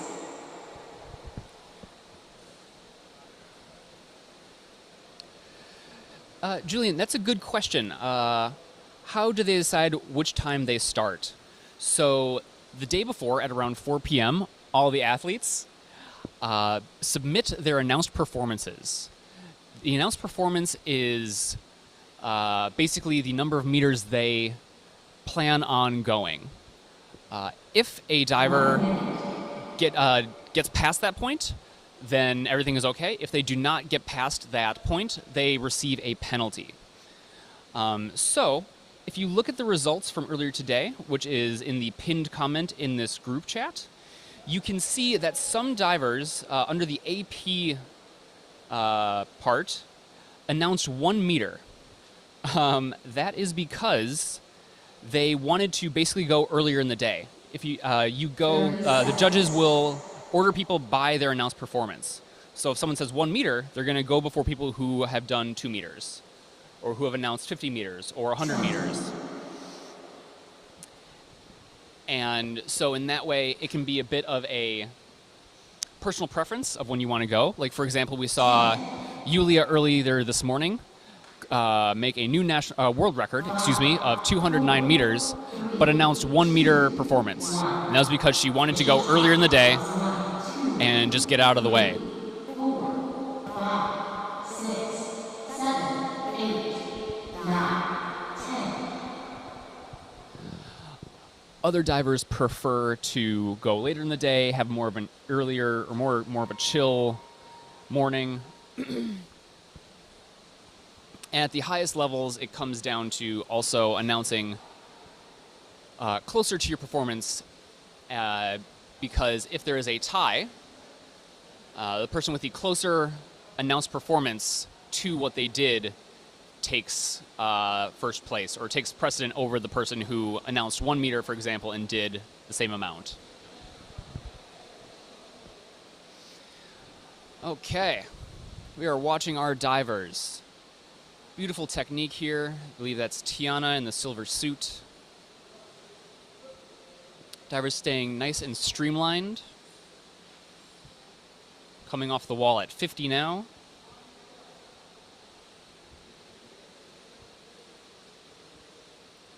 You see the diver give a little push with one hand, turn themselves 180 degrees, plant their feet, and then kick strongly off the wall.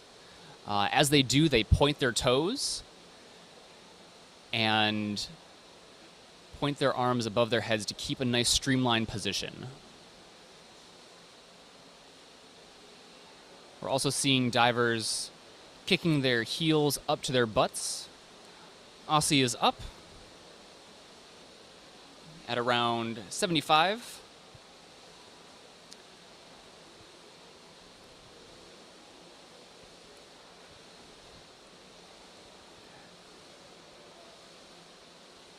As we were talking about with Qatar, sometimes you're just not feeling on the day, and that's okay. Aussie giving a good solid effort.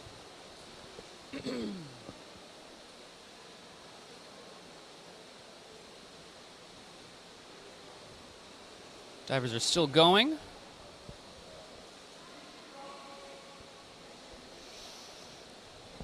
Jawada, the points are calculated based on distance. Tiana is up.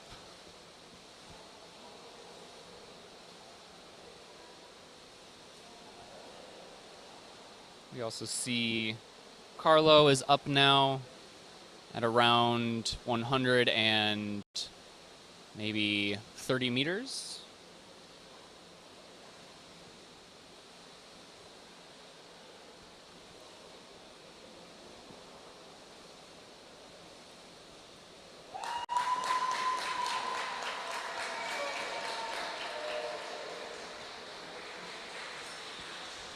Okay, we're also seeing, I believe that is Marcin is up. William is also up at 175, no, sorry, excuse me, 1 maybe 54 about.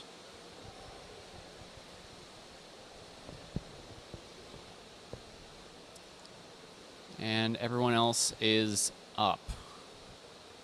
You can see Maria also up, I believe at around 125.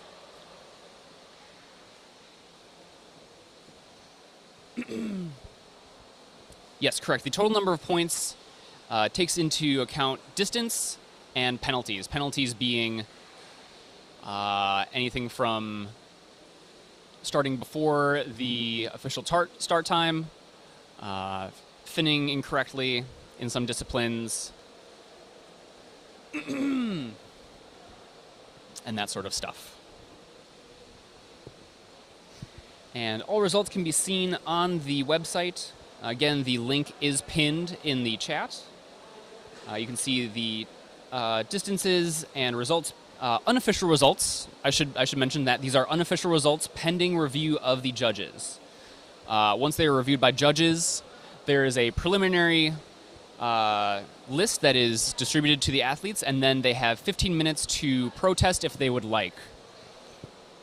Once there are protests done, the judges sit down, check them all, respond to them, and then we get the final results list, which is then posted on the website.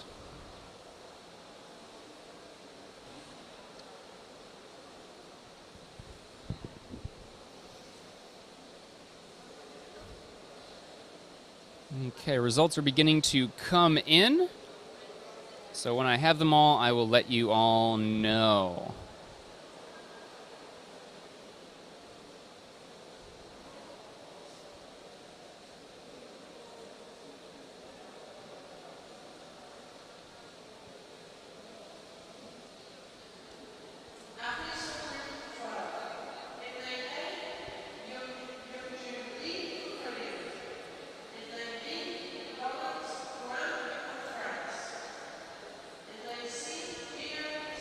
Okay, so results from the last group are as follows. Asi Peltola, 71 meters, white card. Tiana Nikolic of Serbia, 106 meters, white card. No results for Carlo at the moment. Let's see, Marcin Baranowski, 154 meters, white card. William Joy, 153 meters, white card. Maria Ulfricht, 125 meters, white card. And still waiting on Carlo's results.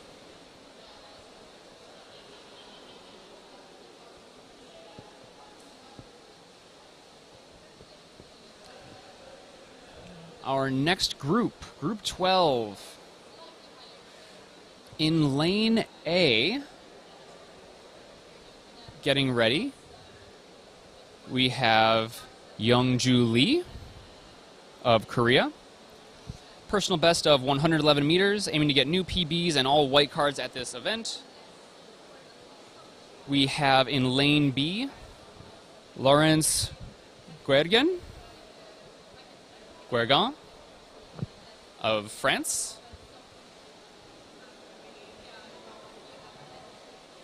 There we go. We have Ria Sakikibara of Japan in Lane C. Has a personal best of 127. Here to upgrade her personal bests. Started diving about 2 years ago and has been working with Shinya Oi, who has been working with her to improve all of her performances. Shinya, I believe we will see diving soon, or did they dive already? I believe they dove already. Yes, dove already earlier today, did 154 meters with a white card, so congrats to them. Let's see, moving on to Lane D, we have Marko Radovic of Serbia. 110 meters is his personal best. Started diving about 3 years ago and loves DNF because you have the complete freedom to move and have very little equipment, which is absolutely fair. In Lane E, we have Haekyoung Kim of Korea. Started freediving less than a year ago and is here really just to enjoy the comp and get white cards rather than push far beyond what he's capable of doing. And then in Lane F, we have Joseph Xu of Chinese Taipei. He's the current national record holder for all other disciplines other than DNF. Dynamic 245, static 711, dynamic bifins with a 240-meter dive that he did yesterday. And is here and excited to experience competing on the international stage. And lives in Shanghai and works with William Joy, who we just saw last heat, in order to improve, and has made a lot of progress in the last 2 years from when he started freediving. That's sort of a trend that we're seeing. We're seeing lots of divers who have started their training during lockdown and during COVID and are coming out and being absolute machines. If you have access to a pool, or if you have access to, I mean, really, if you have access to a couch, you can practice doing dry static. That's something that you can actually do safely on your own, as long as you are laying in a place where there is nothing sharp around you, like laying in a big bed. You can do dry statics, and there are plenty of applications out there, or programs or coaches out there, like myself, that lead sessions and help train you and work on your static attempts. 3, 4, 5, 6, 7, 8, 9, 10. The loud robot lady has spoken.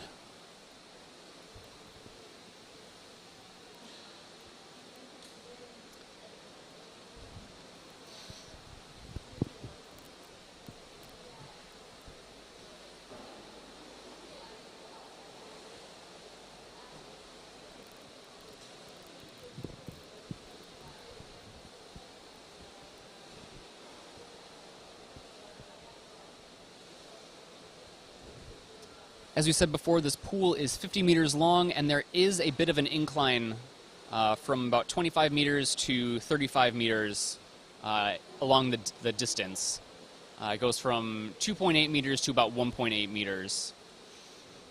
And so that's something that the divers are working on incorporating into their swims, as some of them like to swim lower to the bottom, or closer to the bottom, and others will swim closer to the top. Or closer to the surface, excuse me.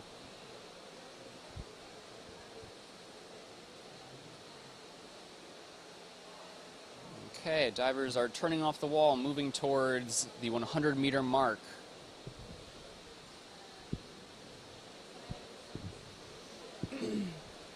Beautiful streamlined technique here that we're seeing. Again, notice the arm shape that these divers make with their hands. They go out, back in, and then flick the wrists at the end. That flick of the wrist is actually an incredibly important piece in terms of helping get that little bit of extra movement and a little bit of extra momentum.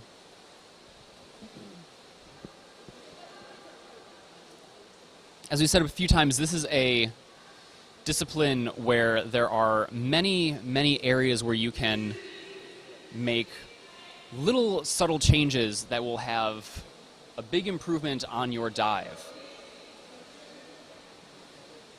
One of those places is... divers are popping up now. Here we see Joseph still going strong.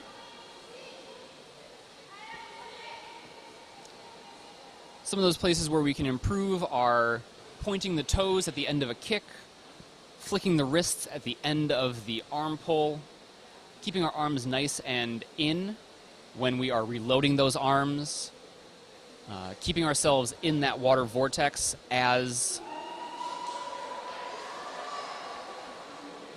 Whoop. Okay.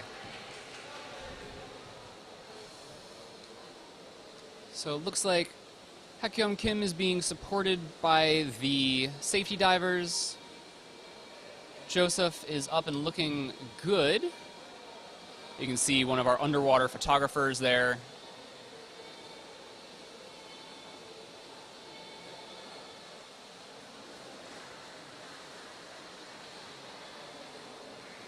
Okay. Everyone looking okay? Having brief little LMCs on the surface are a few of our divers.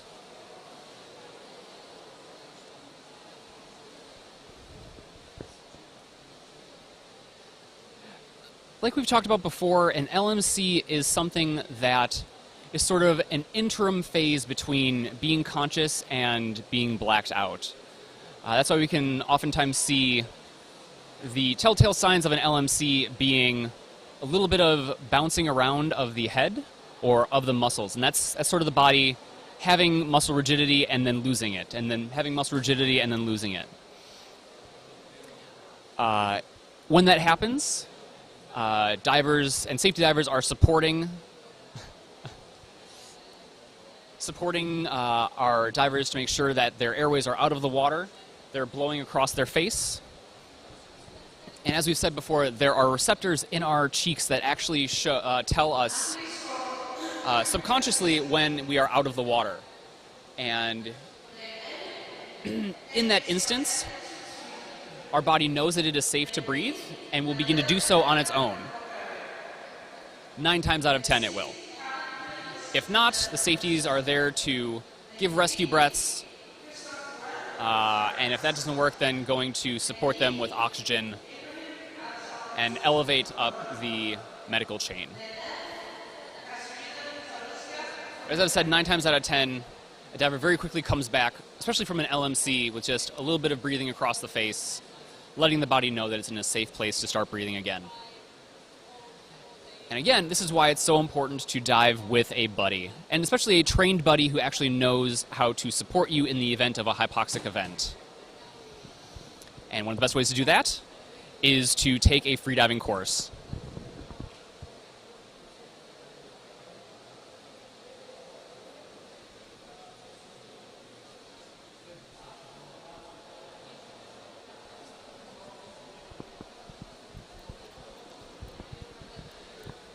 Okay. Up next, we are into Group 13. Sorry, excuse me. Let me quickly go over the results from this last heat as they come in.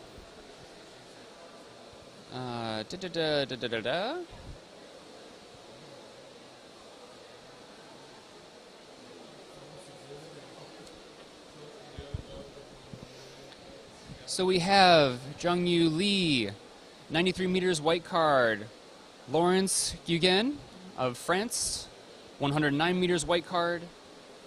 Still waiting on Ria's results. Marko Radovic, 109 meters white card. Haekyoung Kim, 145 meters. Unfortunately, red card due to airways dipping below the surface. And Joseph Xu of Chinese Taipei, 135 meters, also a white card.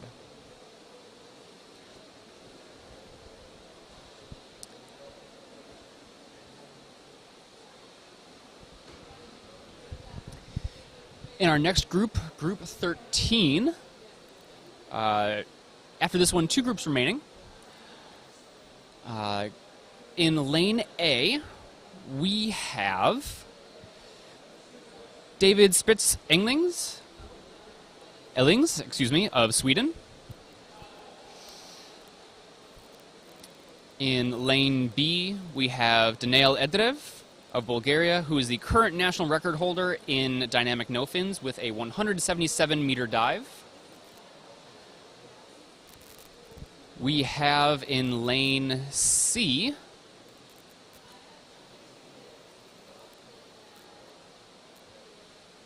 ooh, sorry, that's David.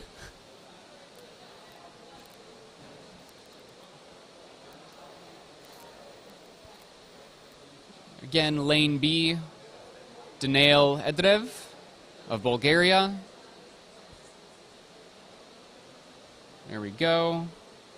Lane C, we have Karen Prins of the Netherlands. Currently holds the national record at 158 meters. Started diving at 49 after a career in water polo coaching, and long-distance swimming. And has loved DNF since transitioning over from swimming, and found it pretty easy to take the national record in 2016 with a 139-meter dive. Lane D, we have Christophe Bruel of France. In Lane E, we have Ibrahim Al-Saltani,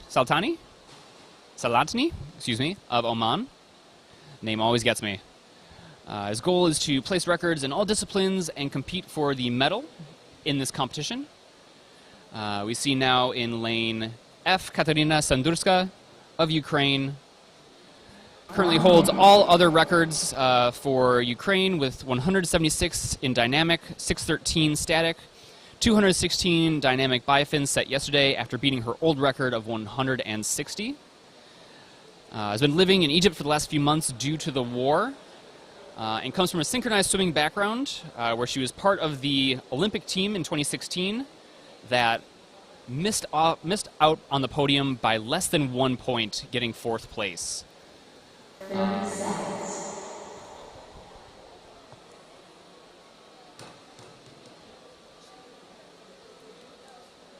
Also just a very friendly and fun person if you ever get a chance to chat with her and hang out with her.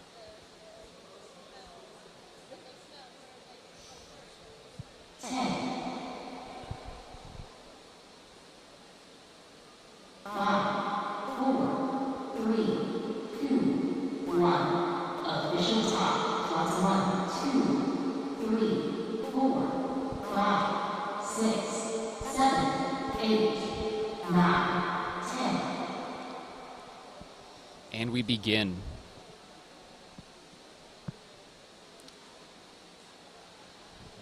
We got a question earlier in the chat about wetsuits. Let's see, let me quickly find it. Okay, do wetsuits make a difference to drag? Are they necessary for temperature control in a pool? Yes, divers will oftentimes wear a wetsuit in the pool to keep them warm. That is obviously the main reason you would want to wear one. And there are different kinds of wetsuits. There are open cell wetsuits, there are closed cell wetsuits.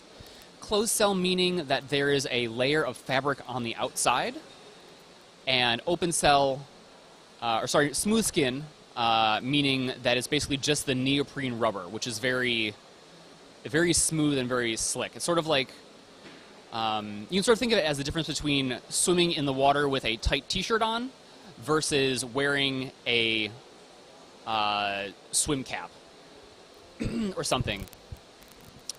You can have a little bit of extra drag on you from wearing a closed cell wetsuit. It is minimal, but again, when you're competing at the upper levels, you will oftentimes find that every little bit will help. The other thing with a closed cell wetsuit is that the fabric on the outside of the wetsuit will actually retain water. And so when you are sitting out of the water or when you're sitting there, that water can actually stay cold and keep you a little less insulated.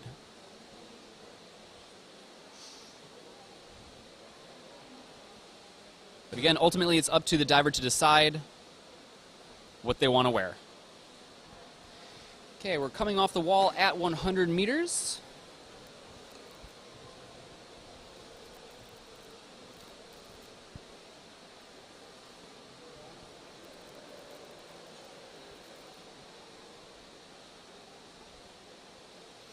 I believe we're looking at, yep, that's Kateryna.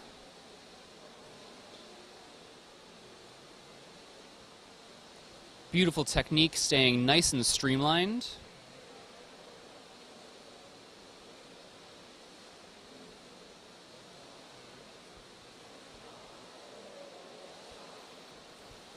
Very nice. We have Karen Prins up at around 130.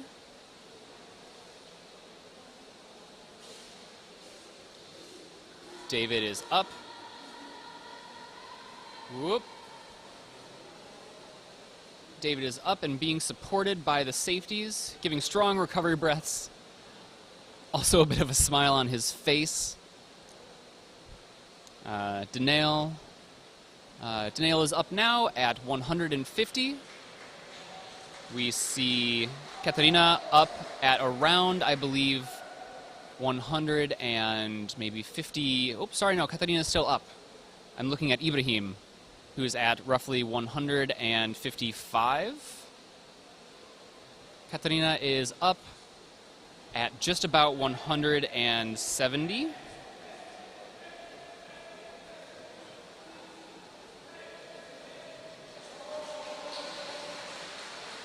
And looking good, so I believe that will be a new national record for Ukraine at roughly 170, maybe a little bit more. The current national record is held by Oksana Balashiako.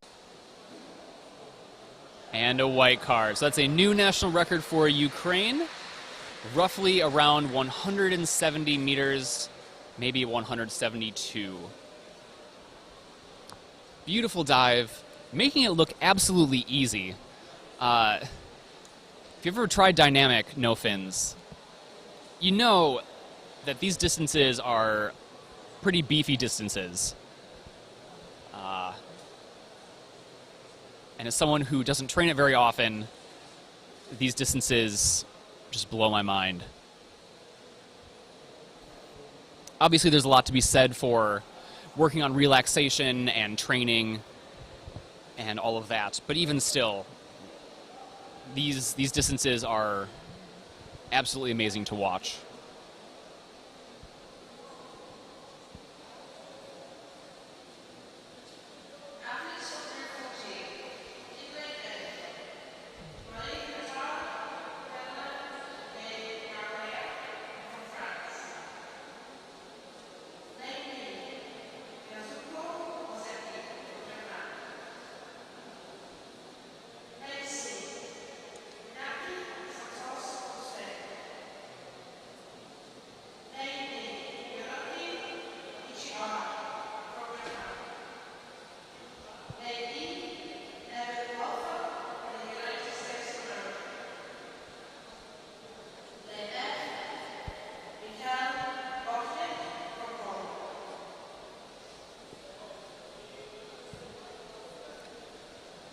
Okay, up next, lane A, we have Hinatea Penilla of France. Coming off of another competition just last week, ready to do it all again here. In lane B, we have Yatsuko Ozeki of Japan. She's the current national record holder at 166 meters. She works as a manager of a business at Asuka Pharmaceutical, and when she isn't working or training, she likes horseback riding, kite surfing, and snowboarding, which is relatable. In lane C, we have Iñaki Santos. Where is his full name? I have his full name somewhere. Anyway, Iñaki has a personal best of 161 meters, national record set at 175 meters, so we'll see what he can do here. In lane E, we have Evan Walter of the US. Evan trains in Cape Town, South Africa, holds the national record for dynamic bifins at 191 meters. Oh, sorry, excuse me. I think I have accidentally skipped over somebody. Ichihara Yuriko, I am so sorry, of Japan, is in lane D. And then Evan is in lane E. Excuse me. And then finally in lane...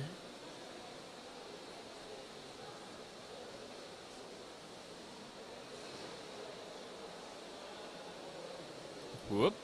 Hang on for 1 second.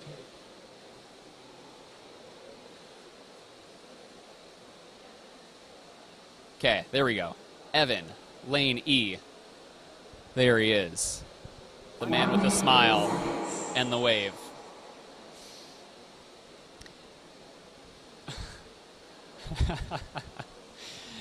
And then finally, in lane F, we have Michal Bodenczek of Poland. Michal has a personal best of 181 meters. The current national record for Poland set by Matt Molina, which is also the world record, at 250 meters.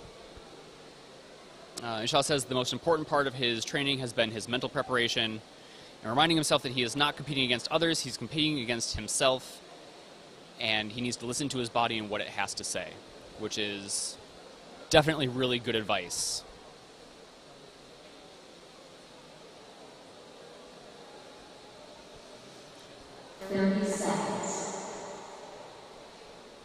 Please do feel free to spam the emojis for your support of our athletes. I love to see it. They love to see it.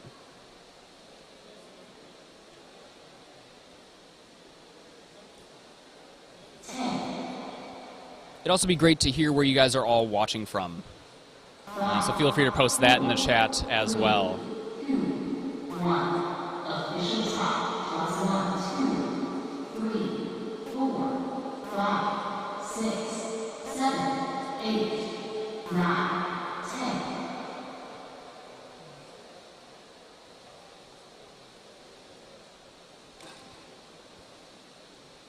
Here we see Michal and Evan.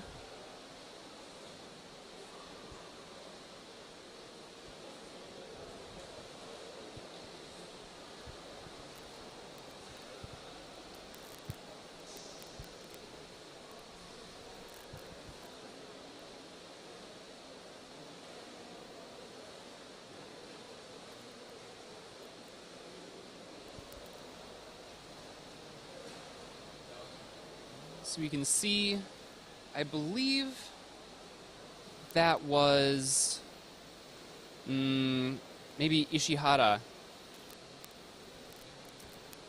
being a little floaty there. One of the things that can happen if you don't have your buoyancy absolutely correct is that you will begin to float.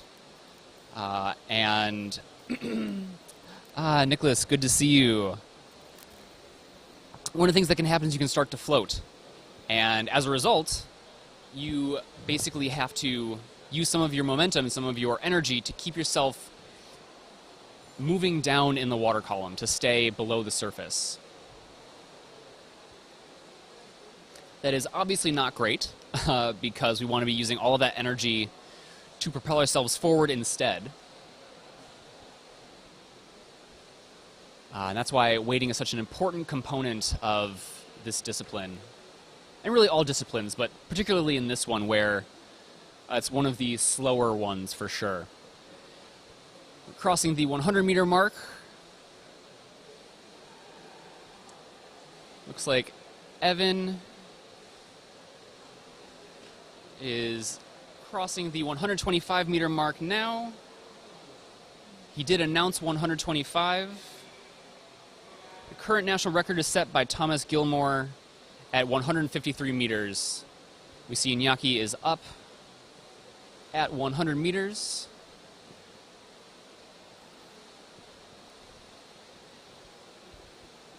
Looks like Michal is still going strong. Evan is up at roughly 140, maybe 4 or 3. Looking okay.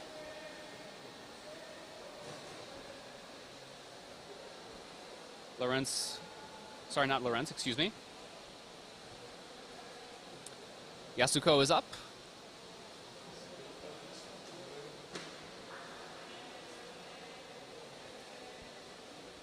Hinatea is still going strong. Nice slow dive. Ichihara also up. Looking good and fresh.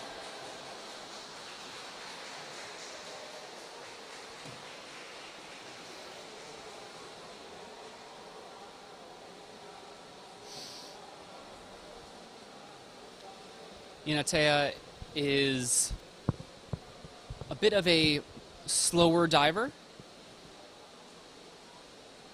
Oop, there she is. Up at around 100 and I believe 41 or 2.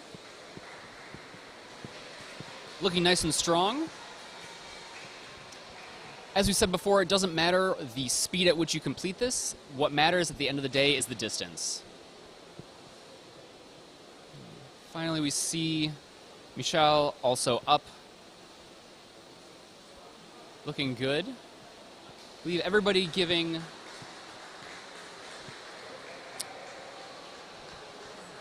strong surface protocol and recovery. So that is good. Hopefully we'll see all white cards here.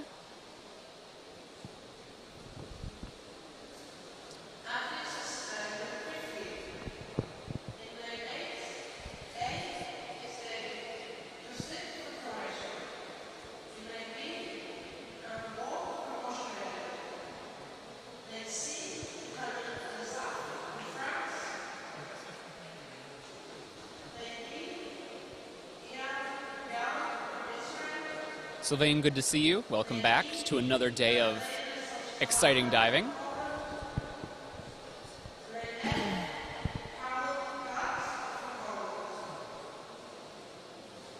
So, from the previous heat, not this last one we saw, but the one before it, the results are as follows. David Spritz-Ellings, 132 meters, but unfortunately red card due to airways dipping. Daniel Edrev, 150 meters, white card. Karen Prinz, 131 meters, white card. Christophe Burel, 158 meters, unfortunately red card, airways dipping. Ibrahim Al-Salatni, 144 meters, white card. Kateryna Sadurskaya, 171 meters, white card, and a new national record for Ukraine. And for this most recent heat, we have Hinatea, 137 meters, white card. Yasuko Ozeki, white card, 140 meters. Iñaki Santos, 100 meters, yellow card due to not meeting his announced performance, which was 122 meters. Yuriko Ichihara, 140 meters, white card. Evan Walter, 142 meters, white card. Michal Borenchek, 159 meters, also white card. Beautiful.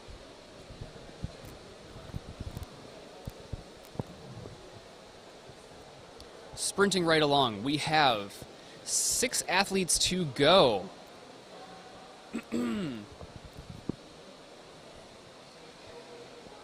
In lane A, we have David Kustic of Croatia. There he is, getting ready. In lane B, we have Amber Bourke of Australia. She's the current national record holder with a dive of 166 meters. She is a past synchronized swimmer on the Australian Olympic team and has spent the last few years stuck in lockdown in Australia, but is excited to be back at competitions and will be competing at the Roatan Depth World Championship in August. In lane C, we have Clément Lesaffre of France.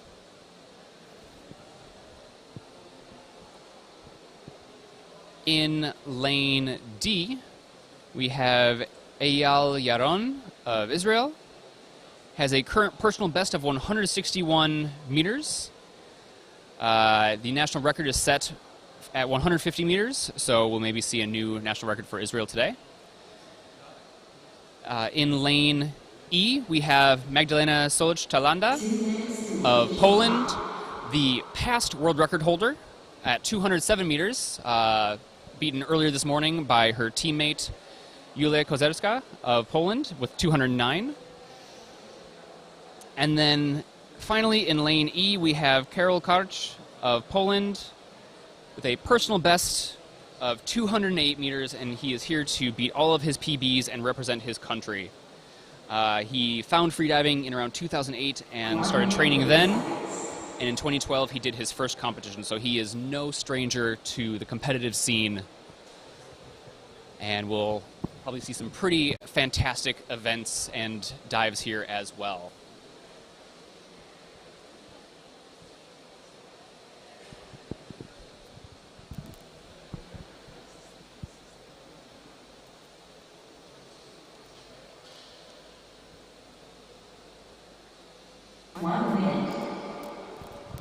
You can see our divers preparing on the edge of the water. Many divers have different sort of mental techniques that they use when they are preparing for their final dive. Some will do what's called a body scan, where they'll scan their body for any tension that they might be holding. Other divers will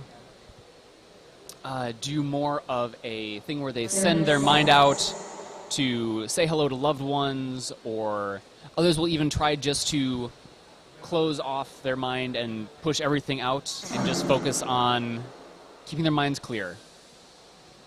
Each diver is different, and each one has their own style and technique that works best for them. And that's the thing that I love about freediving, is that it's such a unique sport for every single person that does it. No two people are the same and should not be treated the same. Each diver needs to try many things to figure out what works best for them. And that's what I try and show when I do my own coaching for other athletes, is giving them many different options to try new things and explore all the different tools they can use at their disposal.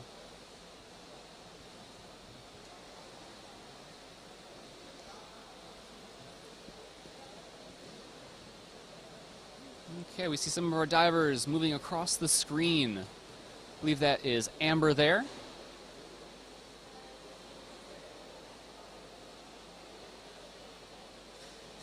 Reaching the 50-meter mark now.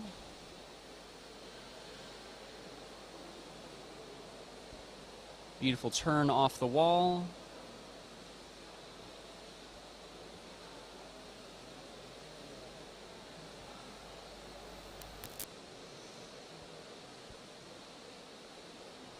One of the things that we can notice too is that as our divers do their arm pull, they will bend their arms at 90 degrees where their fingers are pointing towards the bottom of the pool. This is partially a way to catch even more water than just using their hands. You can actually catch water by using your forearms and your upper arms as you do an arm pull. And again, after you reach that sort of point where you are completely in line with your arms and you're moving now down towards your legs, you want to get the arms out of the way as quickly as possible to remove any drag that you might be putting on your arms as you stop getting pull.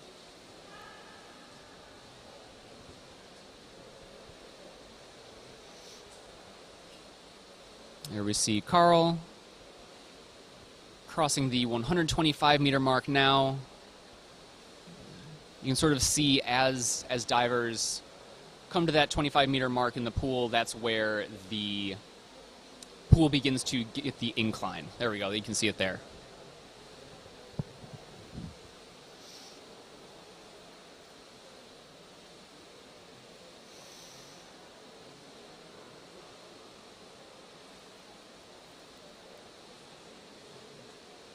Coming off the wall at 150 meters.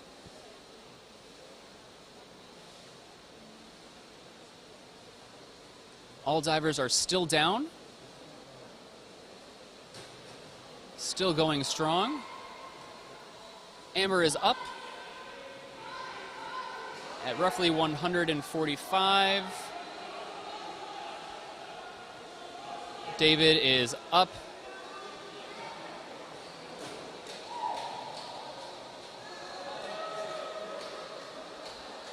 Okay.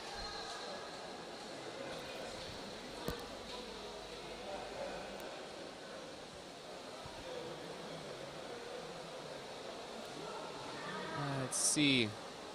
Carol is up at roughly 180 meters. Whoop, keep breathing. Keep breathing. There we go.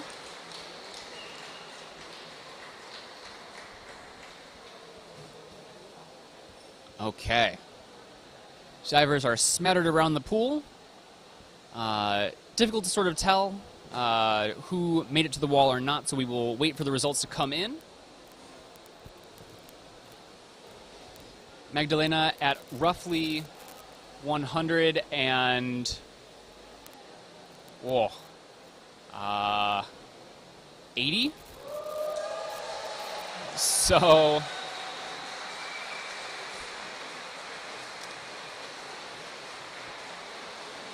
beefy dive there.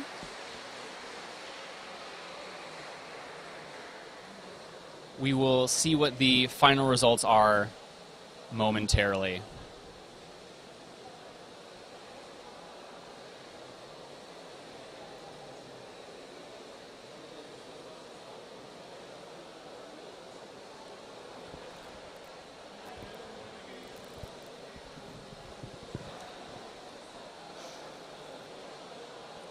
Beautiful dives from our athletes here.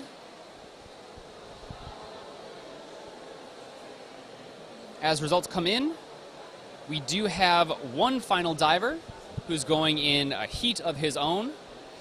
Guillaume Bordila of France will be in group 16. Although, not sure how much of a group it is if it's only him.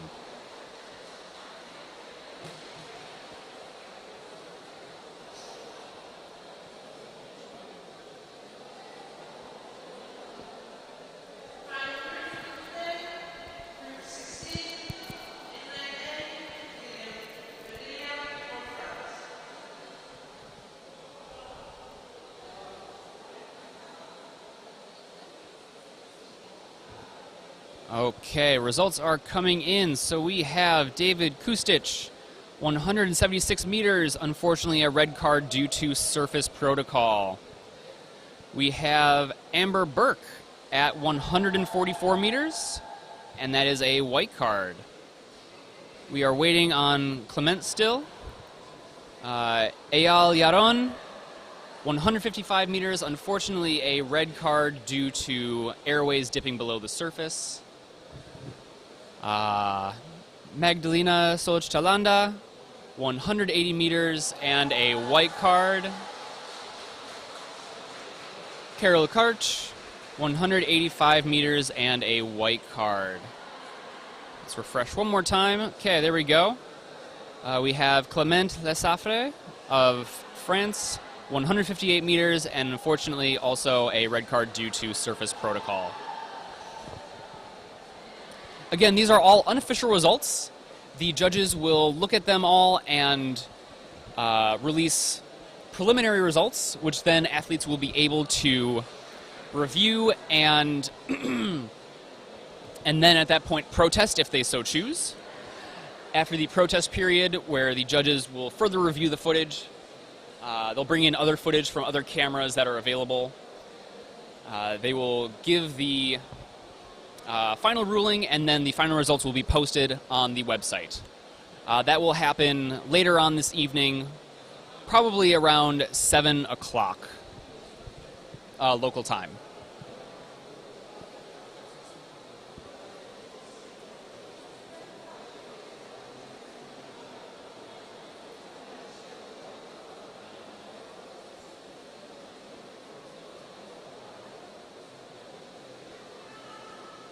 Two minutes to official time.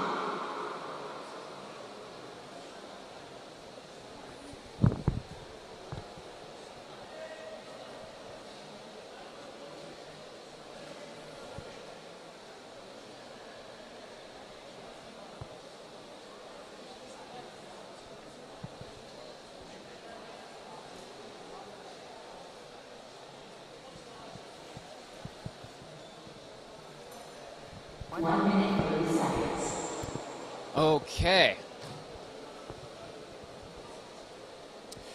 We are moving on to the final athlete of the day in dynamic no fins. We have Guillaume Bordila of France in lane A.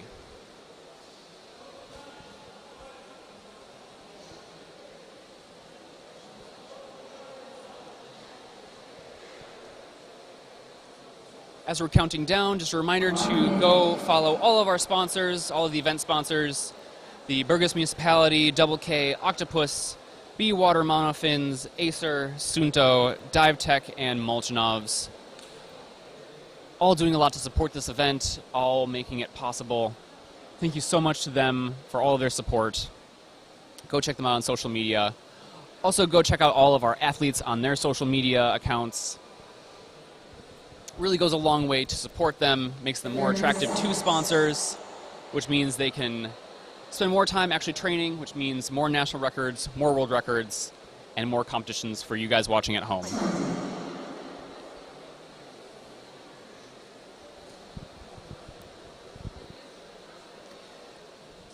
We can see Guillaume doing some packing.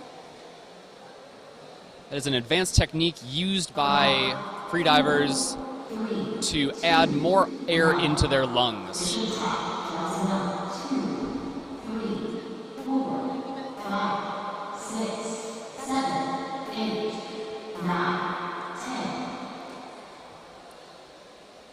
Packing is something that you need to practice in advance. You cannot show up at a competition and just be like, okay, cool, I'm going to take 20 packs today. And that's partially because when you pack, you add more positive buoyancy to your body. And as we've said before, you need to make sure your weighting is correct in order to not be fighting to stay off the bottom of the water or stay down below the surface. So the number of packs a diver takes, especially at this level, is calculated and practiced routinely and consistently.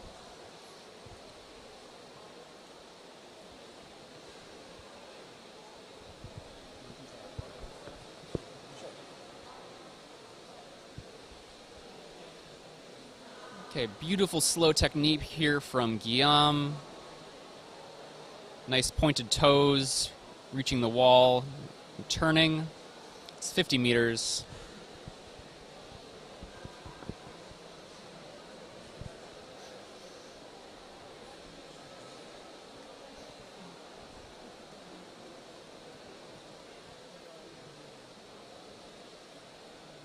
We can really see here how relaxed he is.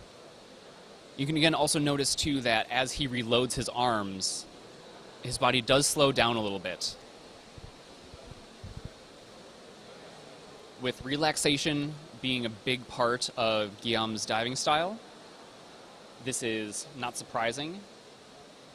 And yet even still, he's moving quite quickly. He has a lot of power in those legs.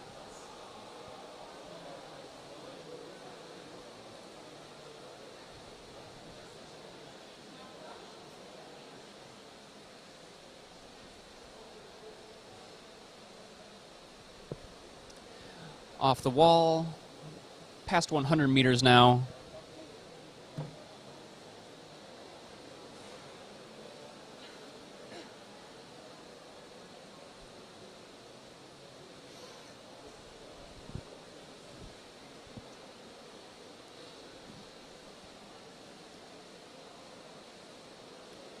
Making it past the 125-meter mark. You can see on the surface safety's following, keeping an eye on him.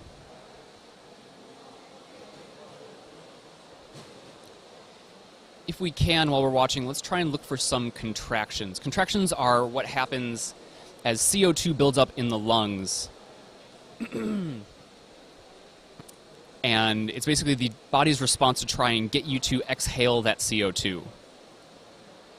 And so the intercostals will contract and cause the stomach to sort of poke out a little bit. You can sort of see the shoulders move depending on how intense those contractions are.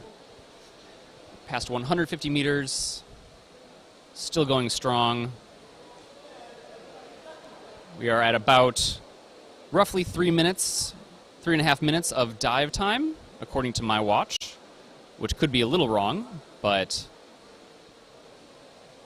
this is a pretty long dive.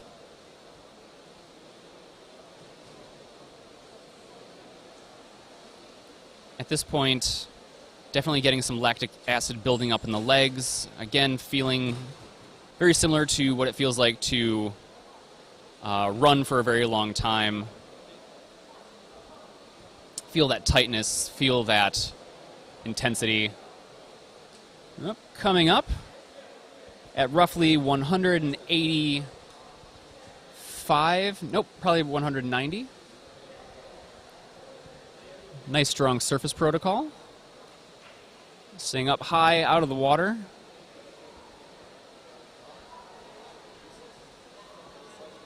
Good and fresh. Beautiful clean dive. And we just wait for the judge's decision. But should be a white card. There we see Sasha, one of the judges for this comp. And a white card.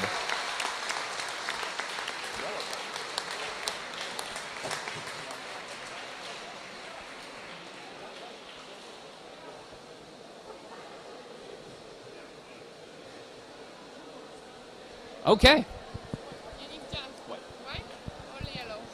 I saw yellow, but they said it's... Oh, it might have been yellow because the card behind it is yellow. Hopefully, maybe. We'll see. Okay, cool. So, that is today's competition. Do you want to come down with me and jump on camera quickly? Cool. Awesome. Whoop. Oh. Okay, we'll just hang out right here. Cool. Yeah, here's fine. Okay, cool. So I am with Magdalena, who Yes. just did a 180-meter Today. dive. Yes? 180, yes. 180, yes. How did it feel? That was the hard dive. I'm after CIMA's World Championships, and that was my 5th start during 10 days. I know that I'm good prepared because my husband is my coach, and I trust him. I do everything what he told me, always. I feel good. I think I'm a second today, and I think we have a lot of medals to Poland this day. So I'm really happy.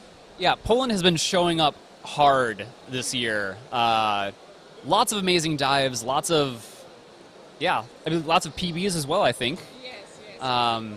Yesterday was bifins, and I did 236 meters. That wasn't my personal best, but was my best yesterday, and I have 11 medals in my career, so I'm really happy. It's my 6th gold during World Championships. I'm extremely happy. You should be. That's an absolutely amazing achievement, and it really shows how much hard work you put into the sport. And I mean, one of the things I didn't mention is that you're also a PhD and did your thesis on freediving physiology, yeah? Yes. Yeah, that's really awesome. I think it's something that needs to be done more in the sport. There's a lot of stuff that we don't know about freediving yet, and there's a lot to still learn. And so people like you who are doing research into it is so incredibly important. Yes, that was a funny time in my life when I did this PhD, because I have to work a lot, and I have a bigger knowledge about the freediving, about my organism, about my body, the physiology, the mechanism, what happened after water, what is the diving reflex, how is a small piece of this reflex. So it was a hard work, and I'm really happy that I gradually developed my knowledge to the freediving. No, not during the training, but in another part of the life. Absolutely, yeah. That's, for me personally, knowing what's happening in my body as I'm doing a dive gives me so much more confidence, which is partially why I became a freediving instructor, was to sort of get that extra level of knowledge. And then teaching is also fun. So, but yeah, it's really amazing to see you putting in all this hard work, not only in the pool training, but also building to the body of knowledge around freediving. Thank you for everything. Thank you very much. Anything you want to say to anybody watching at home, or anybody you want to shout out to? Yes, Mommy, Daddy, I love you. Awesome. Okay, cool. Thank you so much. We will be back tomorrow not tomorrow, excuse me. We will be back on, tomorrow's Wednesday, Thursday, 9:30 a.m. local time, where we will be starting off with statics. Please do make sure that you are following all of our sponsors. Please do make sure you are following me at Brandon Freediver, AIDA on their Facebook and Instagram, all the athletes, and we will see you in 2 days. Talk soon. Bye.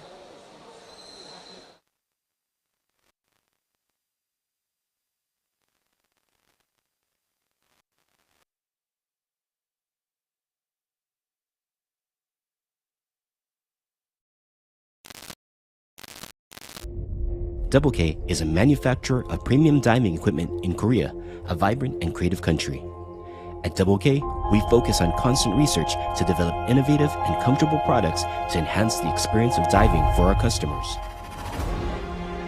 We take pride in our cutting-edge and stylish designs, providing a sleek yet professional look whether you're in or out of the water. From wetsuits to fins, masks to equalization tools, Double K has all the freediving accessories you will need. Fall in love with your diving with Double K.